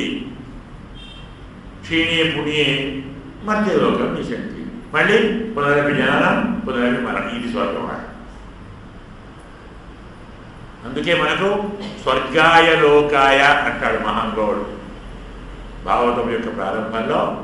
స్వర్గాయ లోకాయ ఇది నైమిషే సూతమాసీన్ అనుకుంటాం. నైమిషే అన్విష క్షేత్రే, అది అన్విష క్షేత్రం అంట. అక్కడ పరమాత్మ కథను వినటానికి సహస్రమం ఆ సత 1000 ఏళ్ళు ఒక సత్వం చేశాడు. దీనికి స్వర్గాయ లోకాయ, స్వర్గలోకానికి పోవడానికి. నవ్వన్నా ఎవరన్నా నైమిషాలలో కూర్చొని 1000 ఏళ్ళు యజ్ఞం స్వర్గానికి పోతారు. స్వర్గం అంటే ఇదే చెప్పారు కదా, స్వర్గాయ లోకాయ. వ్యాస భగవానుడు స్వర్గాయ లోకాయ అని చెప్పిన తర్వాత కూడా మీరు కాదంటారా? అస్సలు కాదు. కొంచెం శబ్దాలు, పదాలు, అక్షరాలు తెలుసుకోండి అంటాం. స్వర్గాయ లోకాయ అంటే స్వర్గాయ అంటే స్వర్లోకే యః గాయతి సహ స్వర్గాయ. ఇంద్రాది దేవతలుండే లోకములలో కూడా ఎవరి నామాన్ని జ్ఞానిస్తారో వాడు స్వర్గాయ తస్య లోకాయ. స్వర్గాది సకల లోకములలో కూడా గానము చేయబడే పరమాత్మ యొక్క పరమపదం చేరటానికి సహస్రమాసత. అది వ్యాఖ్యానం. ఇంత కష్టపడి ఇక్కడికి మళ్ళీ అక్కడికి పోతే మళ్ళీ రావద్దు తిరిగి ఎవరికది. కాబట్టి అది కాదు. అందువల్ల రాజులు అంటే ఎవరు? ఈ స్వర్గం కాదు, నరకానికే పోతారు. అంతేకాదు చమత్కారంగా కవి ఉన్నాడు, ధూర్జటి అంట మహానుభావుడు, చాలా మంచి కవి, అంతా చెప్పుకున్నాం ఒకసారి రెండుసార్లు కూడా. అతను వేశ్యాలోలుడు. సరే, విరక్తి పుట్టి మన స్వామి శ్రీకాళహస్తీశ్వర అని పుస్తకంగా రాశాడు. అందులో రాజై దుష్కృతి చెందే చంద్రుడు రారాజై కుబేరుడు రాజీవంపును బోనడంచి అంటాడు. చీ రాజసం నేను అన్నాడు. రాజులతోనే బతికాడు వాడు.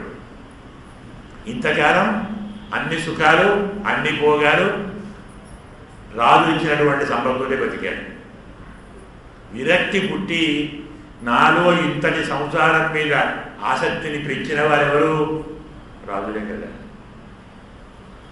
రాజులను ఆశ్రయించకుండా ఉంటే తొందరగా బుద్ధి మారేదేమో. అందుకే ఇంకో మహానుభావుడు ఉన్నాడు, వేదాంతిస్తుడు అంటాం. వేదాంతిస్తుడు భజంతి విబుధ ముధ అహహ కుక్షిత కుక్షిత. ఈ కడుపు కోసం పెద్ద పెద్ద పండితులు కూడా చెడు రాజులను ఆశ్రయిస్తారు. వారు కుక్షిత అని. ఎందుకంటే కుక్షిత, కుక్షి అంటే కడుపు, కుక్షిత అంటే రాజు, క్షిత్ అంటే రాజు, క్షితి అంటే భూమి, క్షిత్ అంటే రాజు, కుక్షిత్ చెడు రాజు. కుక్షి విడదీసి తావిడది కడుపు కోసం. వారు ఘంటావతారం, అన్ని శరత్తులుగా ఉంటాయి. కడుపులో కావలసిన భోజనం దొరకటానికి చెడు రాజులను ఆశ్రయించాలా? అవసరమా? చెప్తుంది మనకు భాగవతం, చెట్లు పండనివ్వవా, తరవహ కిం అని చెప్తాడు, భద్రా నశ్వసంతి. చెట్లు పండివ్వవా, ఊపిరితిత్తుల్లాగా తోలుతిత్తులు గాలిని పీల్చుకోవడం లేదా, నదులు నీటిని ఇవ్వటం లేదా, చెట్ల మీద నార వస్త్రాలు దొరకడం లేదా, వాళ్ళు ఎందుకంటే ఇంకా అన్నట్టుగా రాజు అంటేనే చెప్తాడు, రాజై దుష్కృతి చెందే చంద్రుడు. ఒక రాజు ఉన్నాడు మనకు, ఎవరైనా చంద్రుడికి పేరు రాజని. ఏం రాజు? ద్విజ రాజు, మనందరికీ రాజు. ద్విజ అంటే వృక్షం కూడా, వాటికి కూడా రాదు, ఓషధీశ కదా. కాబట్టి అన్ని ఓషధులకు రాదు. అలాగే ద్విజ అంటే పితృదేవతలు, వారికి కూడా రాదు. ద్విజ అంటే దేవతలు, వారికి కూడా రాదు. దేవతలకు, పితృదేవతలకు, వృక్షములకు, పంటలకు, బ్రాహ్మణులకు, ఇంచుమించు మానవులకు అందరికీ రాదు. అంటే అతని వెన్నెలే అమృతంలాగా వస్తుంది, కవ్యంలాగా వస్తుంది, హవ్యంలాగా వస్తుంది, మనకు అన్నంలాగా వస్తుంది, వాటికి ఓడదులకు సారంలాగా వస్తుంది. కానీ వాని కర్మ బాగాలేక వాని అందరూ రాజు అన్నారు. ఆ పేరు వచ్చిన మాత్రాన్నే వాడికి క్షయవ్యాధి వచ్చేసింది కదా, కర్మ వచ్చేసింది. రాజై దుష్కృతి చెందే చంద్రుడు రారాయి కుబేరుండు దృగ్రాజీవంబును బోనడంచే. ఇంకో రాజు ఉన్నాడు, రారాజు. వాడు ఇంకో అక్షరం ఎక్కువ. వీడు రాజు, వాడు రారాజు.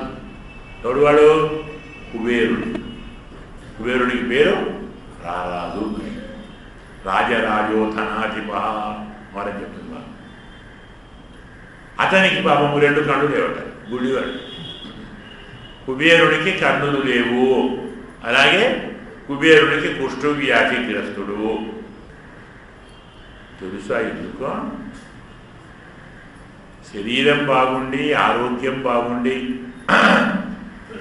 యవ్వనం కూడా ఉండి, అన్నీ సక్రమంగా ఉన్నవాడికి ధనాధిపత్యం ఇస్తే ఆ ధనం మన దాకా వస్తుందండి. వాడే అనుభవిస్తాడు, మనకేమి ఇస్తారండి? వాడు ఎవరికి ఇవ్వాలి ఆధిపత్యం? వాడు అనుభవించలేని వాడికి ఇవ్వాలి. కానీ కన్నులతోటి చూడలేని వాడికి ఇంత ఇంతనమా వాడికి ఇవ్వాలంటాడు. వాడే ఇస్తాడు. తాను ఎంతటి ధనానికి అధిపతో కూడా తెలియకుండా ధనం ఉండి అనుభవించాలనుకుంటే అనుభవించలేని అనారోగ్యం మనం అందరూ చూస్తున్నాం కదా. అయ్యా మీకు డయాబెటిక్ అండి లడ్డు తినొద్దు, బీపీ అండి ఉప్పు తినొద్దు, ఇంకేదో పీ అండి కారం తినొద్దు, చింతపండు తినొద్దు, తొక్కగా అన్నం తినొద్దు, ఎప్పటికి గడ్డి తిన్నావా ఏంటి అది కూడా తినొద్దు, అందులో కలిపి ఫలానా తినొచ్చు అని వదిలిపెట్టామంటే పతివాళ్ళకి మిగలదు. అందుకే స్వామి తినకూడదు. అందుకే మందులు అలాగే ఉన్నాయి. వీధి మందులు బాగుంటాయి, పేరు బాగున్నాయి, తెలుసో లేదో. కోప్రా మైసిన్ తెలుసు, అర్థం ఏంట? మైసిన్ నా పాపం. అవునండి, చాలా మైసిన్, కోప్రా మైసిన్ అంటే ఇదంతా నా పాపం. నోట్లు వేసుకుంటూ అట్లే చదువుకుని నోట్లు వేసుకోవాలి. ఏమర్థము? ఇది నా పాపము, ఇది నా పాపము, ఇది నా పాపము. ఇది వేసుకుంటే మరి పాపం పోతుందా పెరుగుతుందా ఏమో తెలియదు. సరే ఏమైనా కానివ్వండి, కుబేరుడు రారాజై కందరూ పోగొట్టుకున్నాడు, క్షయవ్యాధిగ్రస్తుడయ్యాడు. రాజన్నంతనే పోగునా దయయు అంటాడు. అసలు రాజు అంటేనే దయపోతుందా? ఎందుకంటే నేను అనుభవించిన భోగాలన్నీ రాజుల ద్వారా అనుభవించాను. వారు నాకు ఆ సంపద ఇవ్వకుండా, మాకు ఒక కవి ఉన్నాడు సంస్కృతంలో, కవి ఎవరైనా జగన్నాథ పండితుడు అంటారు. ఎంత గొప్పవాడంటే అతను మహానుభావుడు. రథగంగాధరం, గంగాధరి, ఇంకా చాలా గొప్పవాడు. అతను ఒక ఢిల్లీ నవాబు దగ్గర పనిచేశాడు కవిగా, ఆస్థాన కవి. సరే ఆ నవాబు దగ్గర ఎవరో పరిచయాలు ఉంటారు, దాస్యన ఉంటుంది, పక్కన ఉండి విసనకాలు విసురుతున్నారు. ఆ అమ్మాయి చాలా సౌందర్యంగా అందంగా కనపడింది. ఈ రాజుగారు చెప్పబోయా ఏం కావాలి? ఏమడిగాడు? అక్కడ అమ్మాయి కావాలి. ఎలా అడిగాడు? ఇయం సుస్తని మస్తకన్యస్త హస్త వసంచారుణ చారు వాసం దదాన ఈ అంక ఓ అంకే మదంకే చయాన లవంగి కురంగి దుర్గంగి కరోతి. కవి కాబట్టి ఆ మహానుభావుడు లవంగి కురంగి దుర్గంగి కరోతు అంటే ఆమె నా ఒడిలో కూర్చున్నప్పుడు నా కన్నులు చూడాలి. అమ్మాయిని కోరుకున్నాడు. మరొక మాట, ఢిల్లీశ్వరోవా జగదీశ్వరోవా మనోరథాన్ పూరయితుం సమర్థ అన్యే రూపాలై పరిణీయమానం శాకాయ వాస్య లవణయ. నేను అడిగిన కోరిక తీర్చాలంటే ఢిల్లీశ్వరుడు కావాలి, లేదా జగదీశ్వరుడు కావాలి. ఇలా పొగడి ఆ వేశ్యను తాను తన ప్రియురాలుగా చేసుకున్నాడు. దానితో వాడు వర్ణభ్రష్టుడయ్యాడు, కులభ్రష్టుడయ్యాడు. అతనికి ఇంకో మహానుభావుడు ఉన్నాడు, అప్పయ్య దీక్షితుడు అని. వీరిద్దరికి పడదు వైరున. కాశీలో స్నానం చేయడానికి ఈ మహానుభావుడు వెళితే జగన్నాథ పండితుడు, నీవు వర్ణభ్రష్టుడవు, నీవు గంగను తాగరాదు, నిన్ను బహిష్కరిస్తున్నాం. అందరూ బహిష్కరించారు. పైమెట్టు మీద ఉండి, ఓహో గంగను నేను తాగరాదా, అది నన్ను గంగ తాగు. గంగా లహరి అని 32 శ్లోకాలు రాశాడు. ఒక్కొక్క శ్లోకం ఒక్కొక్క మెట్టు ఎత్తి వచ్చింది. గంగ ప్రభావం ఉంది, ప్రతిభ ఉంది, శక్తి ఉంది, విద్య ఉంది. ఈ శక్తి అంతా ఇక్కడ కాకుండా అక్కడ ఉపయోగిస్తే అలా ఉపయోగించకుండా చెడగొట్టింది ఎవరు? చెడిపోయింది ఎవరి వల్ల? అందుకే రాజ్యము రాజులంటే అలాంటి వారు. కాళిదాసు చమత్కారంగా చెప్తాడు, దశవేశ్య సమం రాజ్యం. రాజ్యం అంటే 10 మంది వేశ్యలతో సమానం. ఒకరు కాదు, ఇద్దరు కాదు, 10 మంది అని ఎందుకన్నాడు? ప్రహ్లాదుడు తన చరిత్రలో చెప్తాడు, బహ్వ్య సపత్నైవ గేహపతిం. స్వామి, నా శరీరంలోని ఈ ఇంద్రియములు నన్ను నా వైపురా అంటే నా వైపురాన్ని లాగుతున్నాయి. రూపాన్ని చూడు అని కన్ను, శబ్దాన్ని విను అని చెవి, రుచిని చూడు అని నాలుక, వాసన చూడు అని నాసిక, త్వచన చూడు అని దేహము. ఇలా ఒక్కొక్కటి నా వైపురా నా వైపురా నా వైపురా, నన్ను అనుభవించు అని లాగుతున్నాయండి. ఎలాగంటే బహ్వ్య సపత్నైవ, పొరపాటున ఒకరికంటే ఎక్కువ మంది వివాహం చేసుకుంటే అలా వివాహం ఆడిన భార్యలు నా వద్దకు అంటే నా వద్ద లాగుతాయి కదా. ఎలాగైతే సర్వతుడు తన వద్దకు లాగుతారో అలా నా ఇంద్రియాలు నన్ను అనుభవించవని లాగుతున్నాయి. ఇక్కడ ఇదే దశవేశ్య సమం రాజ్యం. రాజ్యం కాళిదాసు మరొక చక్కని మాట చెప్తాడు, చక్కని అనుభవం అని మనకు. పాత రోజుల్లో గొడుగులు ఎలా ఉండేది? తాటాకులతో ఉండేది, ఈ బట్టలతో కాదు. ఒక పెద్ద వెదురు బొంగు, దానికి పెద్దవాళ్ళకి ఎవరిని పెద్దలు చూసిన వాళ్ళు ఉంటే అర్థమవుతుంది, ఇప్పటి వాళ్ళకి తెలియదు అనుకోండి. తాటాకులతోటే ఉంటుంది గొడుగు. అది ఎంత బాగా ఉంటుందంటే ఎంత కుంభవృష్టి కురిసినా ఒక చుక్క మీద పడుతుంది. అయితే దానికి ఉన్న లోపం గాలి వస్తే ఇరిపోతుంది. ఒక మహానుడు వర్షం వస్తున్నది కదా అని గొడుగు పట్టుకొని బయటికి పోయాడు, పెట్టుకున్నాడు, వెళ్ళాడు. కొంత దూరం వెళ్ళాడు, ఒకసారి గాలి వచ్చేసి పెద్ద గాలి వచ్చి తాటాకులన్నీ ఎగిరిపోయాయి. చేతిలో ఒక కట్టె ఉంది, దాన్ని పట్టుకోవాలో వదిలిపెట్టాలి. ఏం చేద్దామండి?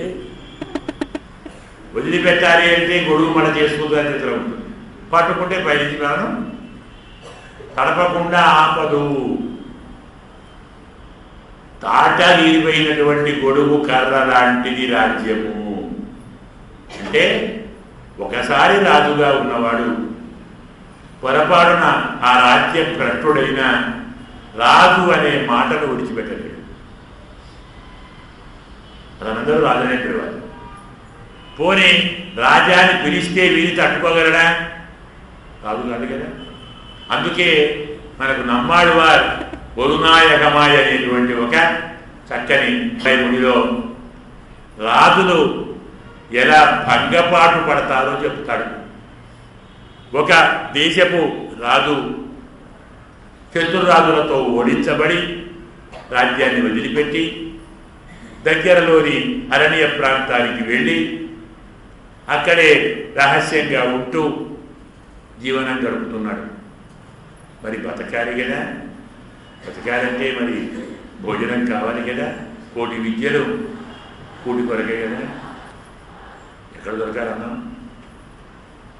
ఎవరు పెడతారు? అన్నం దొరకాలంటే భిక్షాటన చేయాలి. తాను ఇంతకాలం ఎవరిని పరిపాలించాడో, ఏ రాజ్యాన్ని పరిపాలించాడో ఆ రాజ్యంలోకి వెళ్ళి భిక్షాందేహి అడగగలరా? రాదు కదా. పోనీ అడగకుండా ఉండగలడా? ఆకలి కదా. ఏదో రకంగా కడుపుకి ఏదో ఇంత ఆహారం పడేయాలి కదా. పడేయాలంటే దొరకాలి, దొరకాలంటే అడగాలి, అడగాలంటే వెళ్ళాలి. ఇలా కాదని పగలు మానేసి రాత్రి కూడా భిక్షాటన మొదలుపెట్టాడు. చీకటి ఉంటుంది, ఎవరికి ముఖం కనపడదు. ముఖం కనపడుతుందేమో అని పైన ఒక గొంగడి కప్పుకున్నాడు. ముసుగు అంటాం కదా, గొంగడి ముసుగేసుకొని ఒక నల్లని బట్టింప పెట్టుకొని, నల్లని వస్త్రాలు కూడా కట్టుకొని, నల్లని చెప్పులు కూడా తొడుక్కొని, నల్లని కట్టె కూడా పట్టుకొని, నల్లని రాత్రి అయిన కృష్ణపక్షంలో ఒక్కొక్క ఇంటికి భిక్షాటనకు వెళ్ళేవాడు. వారు ఏదో పెడితే వచ్చి తినేవాడు. అదృష్టం బాగాలేక ఒకరు అలాగే వెళుతుంటే అమావాస్య గడి కాబట్టి ఆ దారిలో ఓ నల్లని కుక్క పండుకోనుంది. అది కనపడకపోయాడు, అది నల్లగా ఉంది. కనపడక దాన్ని తొక్కాడు.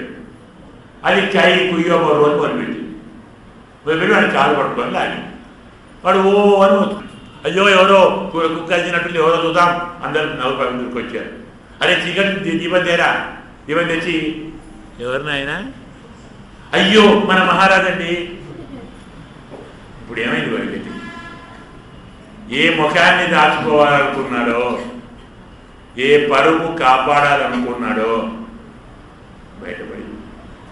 అంటే అఖండమైన మణిదీపాలలో వికసించి ప్రకాశించేటువంటి తేజించేటువంటి రాజు చీకటితో విత్తమించి నల్ల కుక్క కరిస్తే కనీసం కుక్క చెప్పుకోలేని స్థితిలో 10 మంది ముఖాన్ని చూపెడితే పరువు పోగొట్టుకున్నా వాడు రాజు అందామా కాదు అందామా?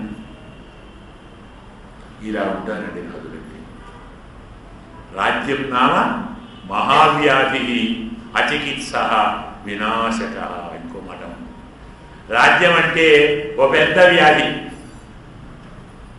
ఎలాంటి పెద్ద వ్యాధి అంటే అచికిత్స, ట్రీట్మెంట్ లేని వ్యాధి. ఏమవుతుంది? వినాశక, మనను నశింపచేస్తుంది. సరే, ఇంతవరకు మనము రాజుల వృత్తాంతాన్ని ఆపుకొని మనకి అంత ముందరికి పోదాం. ఎందుకంటే న్యాయంగా ఈ రాజ్యం గురించి, అరసెల గురించి కొంచెం బాగా చెప్పుకుందామంటే ఈ మిగిలిన వారం రోజులు సరిపోతాయి, అవతలే ఉంటుంది మనం. ఎందుకంటే రాజశబ్దానికి అర్థం, వ్యుత్పత్తి అర్థం, అక్షరానికి అర్థం, అక్షర సమ్మేళనంతో అర్థం, అందులో రాజులు ఎన్ని రకాలుగా ఉంటారు, ఏ రాజు ఎలా పరిపాలన చేస్తాడు, ఎలాంటి పరిపాలన వల్ల ఎలాంటి నష్టం కలుగుతుంది, లాభం కలుగుతుంది. రామచంద్రుడు అంటాడు, అదండియాన్ దండయన్ రాజా దండాం చాపి అదండయన్ రాజా కిల్పిషమాప్నోతి. దండించదగని వారిని దండించి, దండించసిన వారిని దండించకుండా ఉన్న రాజు ఆ ఇద్దరి పాపాన్ని తాను మోసి నరకానికి వెళ్తాడు. దండించిన రాజు తన పాపాన్ని పోగొట్టుకుంటాడు, తప్పు చేసిన వారి పాపాన్ని పోగొడతాడు. రాముడు అంటాడు, వారితో నువ్వు తప్పు చేసావురా, నేను రాజును, నేను దండించాను, దీనితో నీ పాపం పోయింది, నా పాపం రాకుండా అయింది, ఇద్దరం పరిశుద్ధులము, నవ్వు యూఆర్ ఫ్రెండ్స్, మన ఇద్దరం మిత్రులం అన్నాడు. వాడు ఒప్పుకున్నాడు. కాబట్టి రాజు ఎలా ఉండాలి, అలా ఉండకుండా ఎందుకుంటున్నాడు అంటే మాన్యాల తరసరి, భూమికి రాజనుకుంటున్నాడు, ప్రజలకు కాదు. అమ్మ మాటలో చమత్కారం ఏంటంటే మాన్యాల తరసరి, నేను భూమికి రాజును, ప్రజలకు రాజును కాదు. రాజు అంటే రాజా ప్రకృతి రంజనాథ్ అంటాడు కాళిదాసు. ప్రజలను మెప్పింపజేసేవాడు, ప్రజలకు ఆనందాన్ని కలిగించేవాడు రాజు. వ్యాసుడు చెప్తాడు, గర్భభూతాస్తపోధన అని వాల్మీకి చెప్పినట్టుగా అంతర్వర్తిని యథా లోకే స్వప్రజాం అనుపుష్యతి తథా రాజా ఇమాహ ప్రజా అనురక్షతి శాశ్వతం. పద్మపురాణం. గర్భవతి ఎలా ఉండాలో రాజు అలా ఉండాలి. దాన్ని కోరిక. గర్భవతి తన గర్భంలోని శిశువును జాగ్రత్తగా కాపాడుకోవటానికి తన సుఖాన్ని, సంతోషాన్ని, కోరికలను, ఆహారాన్ని, విహారాన్ని అన్నీ మానుకుంటుంది. భర్తను విడిచి క్షణకాలం ఉండలేని ప్రియురాలు ప్రసవించేంత వరకు భర్తను అంత దూరంలో ఉంచుతుంది. ఇప్పుడు మర్చిపోయాము, కానీ పాత రోజుల్లో గర్భవతులు ఆహార నియమాన్ని పాటించేవారు. ఇప్పుడు ఎంత బాగా తింటే అంత బాగా తల్లి బిడ్డలు చనిపోతారు కదా, అది కావాలి. గర్భంలోని శిశువు ఆరోగ్యంగా ఉండటానికి ఆహార నియమాన్ని పాటించేవారు. అంతేకాదు పిల్లలకు పాలిచ్చే తల్లులు కూడా పిల్లలకు ఏదైనా జబ్బు చేస్తే ఆ జబ్బును పెంచే ఆహారం తాము తినకుండా మానేసేవారు. సంతానం యొక్క క్షేమానికి తన సుఖాన్ని సంతోషాన్ని ఎలాగైతే గర్భవతి వదులుకుంటుందో తన ప్రజల సుఖ సంతోషాల కోసం రాజైన వాడు తన సుఖాన్ని వదులుకోవాలి, తన స్వార్థాన్ని పోవాలి అని చెప్తారు. అది రాజు ఇలా. అందుకే ఇప్పటి రాజులు ప్రజలకు రాజులు కాదు, మాన్యాలతో అలసారు, భూమికి రాజు. అంటే తమ తమ ఆస్తిని పెంచుకోవడానికి రాజులు తప్ప మనకు కావలసిన సుఖాన్ని ఉండాలి. మేము భూమికి రాజులామండి. అంగరాజ్యం నాదే అంటే అంగభూమి నాదే, బొంగభూమి నాదే, కళింగ భూమి నాదే, కర్ణాటక భూమి నాదే. ప్రజలు మాత్రం నా వాడతాడు.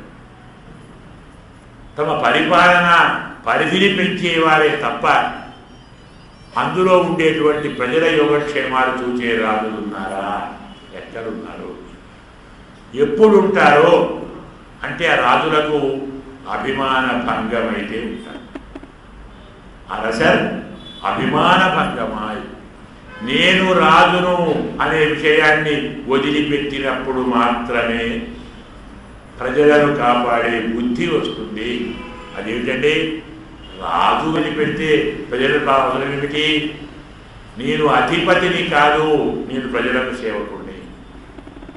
ప్రజానాం భరణాత్ లోకే రక్షణాత్ దర్శనాదపి సంయమనాత్ సంభరణాత్ సరాజా. ప్రజలను పోషించాలి, ప్రజలను రక్షించాలి, ప్రజలను భరించాలి, వారికి కావాల్సిన వాటిని ఇవ్వాలి, వారి కోసం తన వాటిని వదులుకోవాలి. అలాంటి వాడు అభిమానం ఉన్నవాడు రాజవుతాడా? పరిపాలన అంటే సేవ అర్థం. రామచంద్రుడు ప్రజల సేవ కోసం పరిపాలన చేశాడు కాబట్టి ఈనాటి రాజులకు లేదా ఈనాటి రాజ్యంలో ఉన్న ప్రజలకు రాముడు తన భార్యను అనుమానించి వదిలిపెట్టాడనే అంటారు తప్ప రాజుగా ప్రజల యొక్క అపనిందను గుడి చేసుకున్నాడు అనరు. ఎందుకంటే రాదు, రాజు ఇప్పుడు లేడు కదా, ఉంటే కదా. కాబట్టి అరసర్ మాన్యాలత్తు అరసర్ అమ్మ వాక్యం భూమికి రాదు, భూమి ప్రజలకు రాదు కాదు. అలాంటి రాజులు శత్రురాజులతో ఓడిపోయి అభిమాన భంగమైనప్పుడు ఎవరితో వారు ఓడిపోయారో వారి దగ్గరికే వస్తారు. చెప్పుకున్నా నరకాసురుడు, జరాసంధుడు చెప్పుకున్నాం. ఈ అభిమాన భంగమై ఎలాగైతే అలాంటి వారి పాదాల దగ్గర వచ్చి చేరుతారో మేము కూడా గుంపులు గుంపులుగా శంగమెరుప్పారు పోల్ వందు తలైపోయిదు గుంపులు గుంపులుగా వచ్చి నీ పాదాల కింద చేరుతున్నాను. ఈ గుంపులు గుంపులు ఎందుకండి? ఒక్కడు రాకూడదా? 10 మందితో కలిసి ఎందుకు రావాలి? ధర్మశాస్త్రం అరతి జన సంసది అంటుంది గీతలో. పరమాత్మను సేవించేవాడు 10 మందితో కలిసి ఉండకూడదని శాస్త్రం.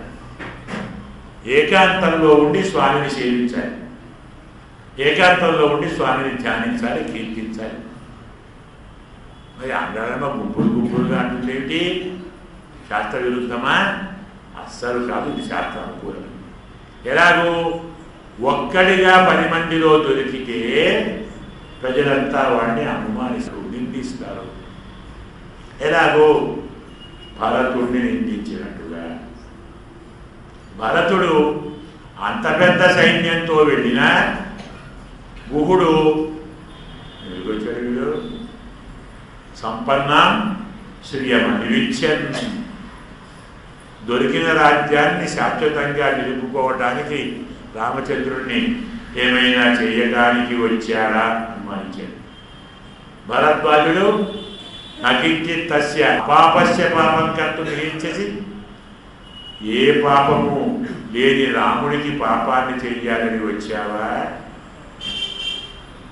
ఆలోచించండి. లక్ష్మణస్వామిని ఎవరు అనుమానించారా? ఎందుకు లక్ష్మణస్వామిని ఆయన వెంట ఉంది? పరమాత్మను పట్టుకొని వెంట ఉంటే ఏ నిందా రాదు. పరమాత్మకు దూరంగా అది ఒంటిగా ఉంటే అందరూ ఈయనే అంటారు. తదన్ను అపరరాత్రేషు సరయూమవగాహతే. చమత్కారం మాట ఏంటంటే, భరతుడు రాత్రి 1 గంటకు లేచి వెళ్ళి సరయులో స్నానం చేసేవాడట. అది కూడా హేమంత ఋతువులో. ఎట్లా చేస్తున్నాడో కదా బాధపడతారు లక్ష్మణుడు రాముడు. 1 గంటకి ఎందుకయ్యా? తెల్లవారుజామున వెళ్ళొచ్చు కదా, 4 గంటలకు 5 గంటలకు.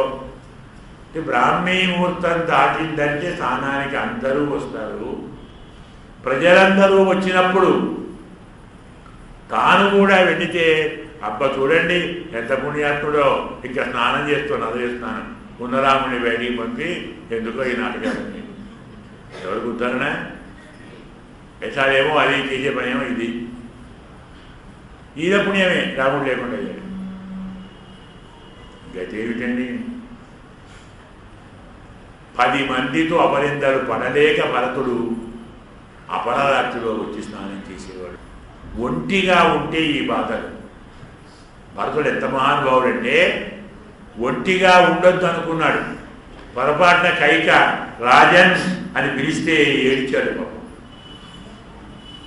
భరతుడు ఎంతటి త్రికరణ శుద్ధి ఉన్న మహానుభావుడంటే, భరద్వాజుడు విందు ఏర్పాటు చేసినప్పుడు రాజభవనాలు ఏర్పాటు చేశాడు. అందరికీ, రాజులకు, సామంత రాజులకు, మంత్రులకు, సేనాధిపతులకు ఇస్తారు కదా. ఎవరికి ఎలాంటి నివాసం కావాలో అలాంటివి ఆహ్వయే విశ్వకర్మాణం హాహా హూహు అని చెప్తారు.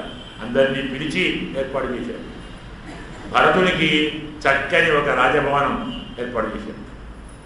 పెద్ద సభా మండపం ఏర్పాటు చేశారు. ఆ మండపంలో ఒకటి రాజాసనం, సింహాసనం రాజుగారి, పక్కన ఇంకో సింహాసనం వారి అన్నదమ్ములు, ముందర మంత్రులు, ఆ ముందర రాజుగారి సేవకులు, అంటే అమర్చులు అంటాం మనం.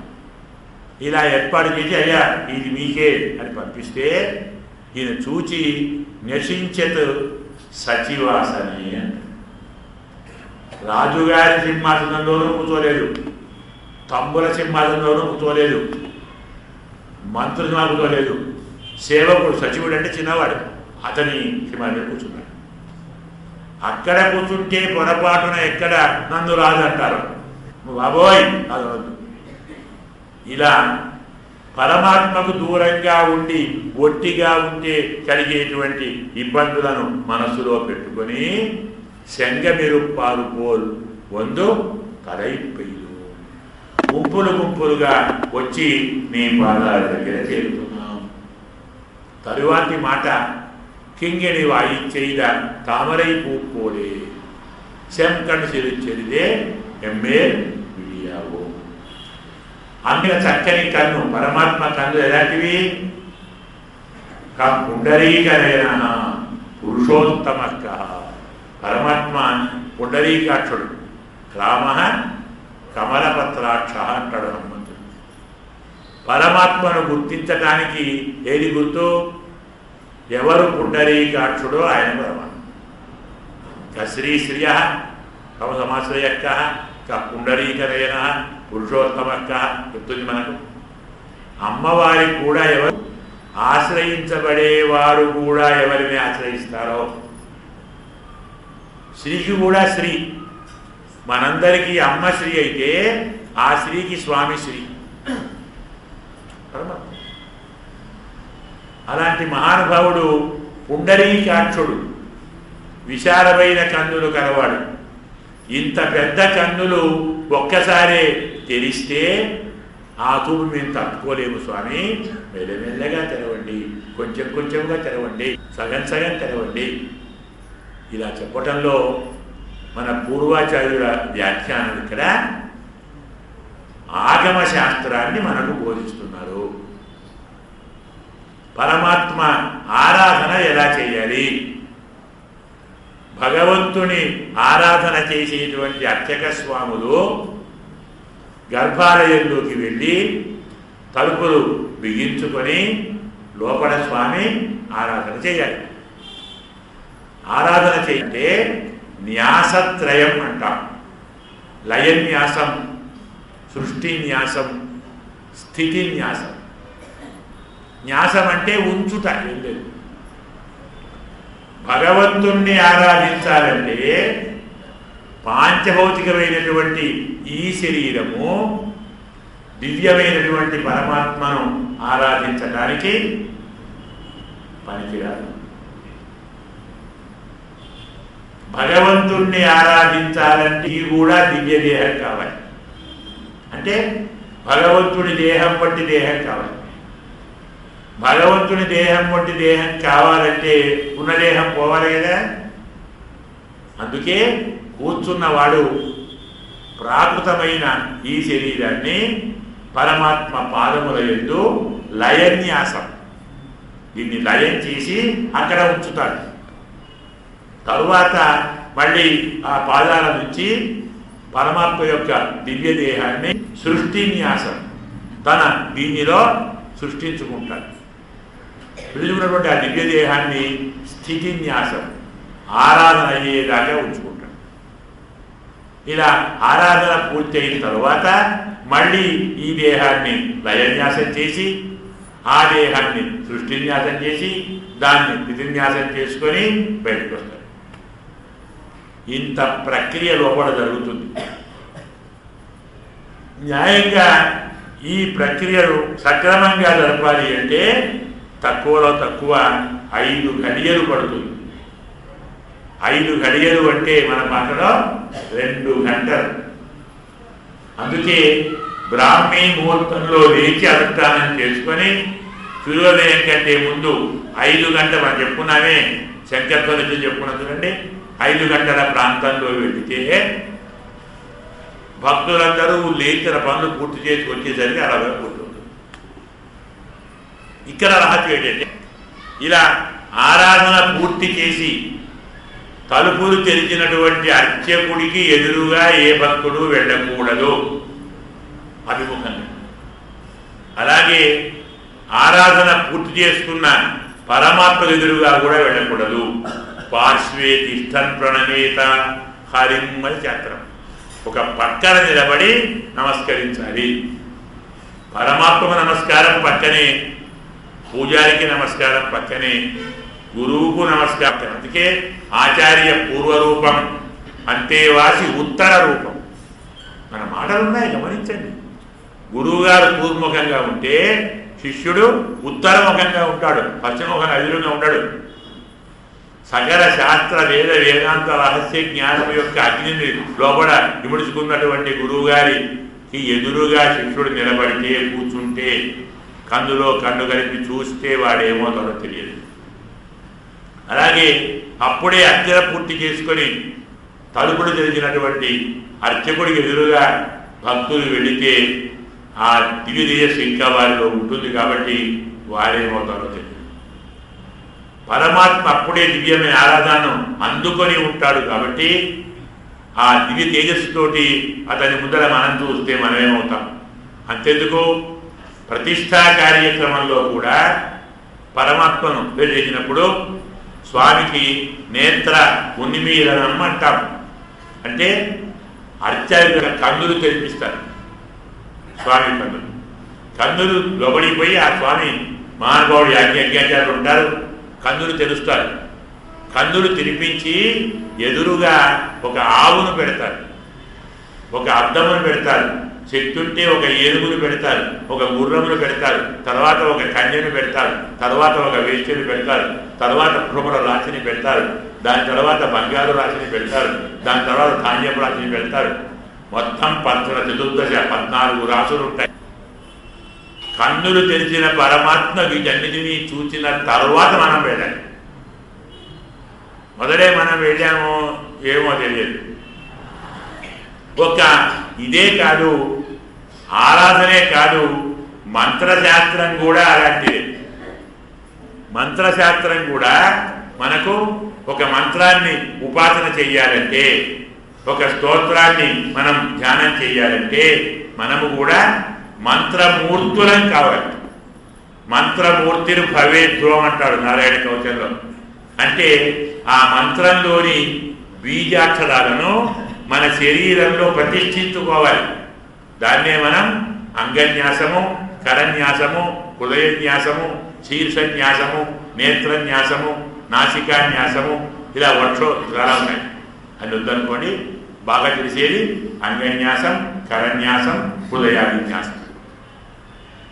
ఆ మంత్రంలో ఉన్న ఏ ఏ బీజాక్షరాలు ఉంటాయో వాటిని మన శరీరంలో నిక్షిప్తం చేసుకొని మన శరీరము మంత్రమయం కావాలి, మంత్రమూర్తి కావాలి. అంటే ఏమిటి? మంత్రమే మంత్రాన్ని అభ్యసించాలి. భగవంతుని దివ్యదేహం యొక్క సామ్యం ఉంటేనే పరమాత్మను ఆరాధించాలి. ప్రాకృత శరీరం, పాంచభౌతిక శరీరం, మలమూత్ర భూయిష్టమైన శరీరం, ఆశాపాశాలకు రాగద్వేషాలు నేమైన శరీరం మంత్రోపాసనకు పనికిరాదు, భగవదుపాసనకు పనికిరాదు. ఇవన్నీ చేసుకోవాలి. ఇవన్నీ చేసుకున్న తర్వాత, ఉపాసన పూర్తయిన తర్వాత వెళ్ళి దేవాలయంలో పక్క నుంచి వెళ్ళి స్వామికి నమస్కరించి పరమాత్మ కటాక్షించు, మెల్లగా చూడు, మెల్లమెల్లగా చూడు, ఒక్కొక్కరు తెరువు, సగం సగం తెరువు. కటాక్షపాతం అంటాం. ఇలా కటాక్షపాతాన్ని ఎందుకు చెప్పారండి ఈ గోపికలు? ఇందులో మరొక రహస్యము ఉంది. ఆగమ శాస్త్రం కానీ వేదాంత శాస్త్రం కానీ పరమాత్మ కటాక్షమే ఆచార్య ప్రాప్తికి హేతువు శాస్త్రం.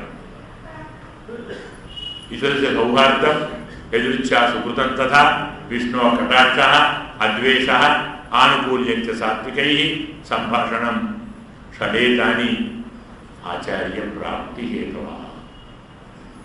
గురువుగారు దొరకాలంటే ఒక ఆరు కావాలి, పరమాత్మను శరణు వేడాలంటే ఒక 6 కావాలి, పరమాత్మకు మనకు స్వరూప జ్ఞానం కలగాలంటే ఒక 6 కావాలి. ఎందుకు ఇవన్నీ చెప్తున్నానంటే ఈ పాసురంలో అంటాడమ్మ ఆ 6నే చెప్పింది. అయితే మనకిప్పుడు సమయం కాస్త అయిపోయింది కాబట్టి ఈ మిగిలినటువంటి స్వాపదేశార్థాన్ని చాలా కొంచెమే ఉంటుంది, బాగుంటలైపోతుంది. రేపు దాన్ని పూర్తి చేసుకొని భజన అనుసంధానం చేసుకుంటాం. அங்கனும் ஆங்கியார தரசர் விமான பங்கமாய் வந்து நின்று பள்ளி கட்டி கீழே செங்கவிருப்பாறு போர் வந்து தலை செய்தம் கிங்கரி வாயி செய்த தாமரை பூப்போலே என் திங்களும் ஆதித்யனும் எழுந்தார் போல் அங்கனி ரெண்டும் கொண்டு எங்கள் மேல் நோக்குதியேல் எங்கள் மேல் சாபம் இடிந்தேல் ஒரும்பாவாய் ஆண்டாள் திவ்ய திருவடிகளே சரணம். स्वस्ति प्रजाभ्य परिपालयन्तां न्याय्येन मार्गेण महीं महीष गोब्राह्मणेभ्य शुभमस्तु नित्यं लोकाः समस्ताः सुखिनो भवन्तु. अस्मद्गुरुभ्यो नमः. जय श्रीमन्नारायण.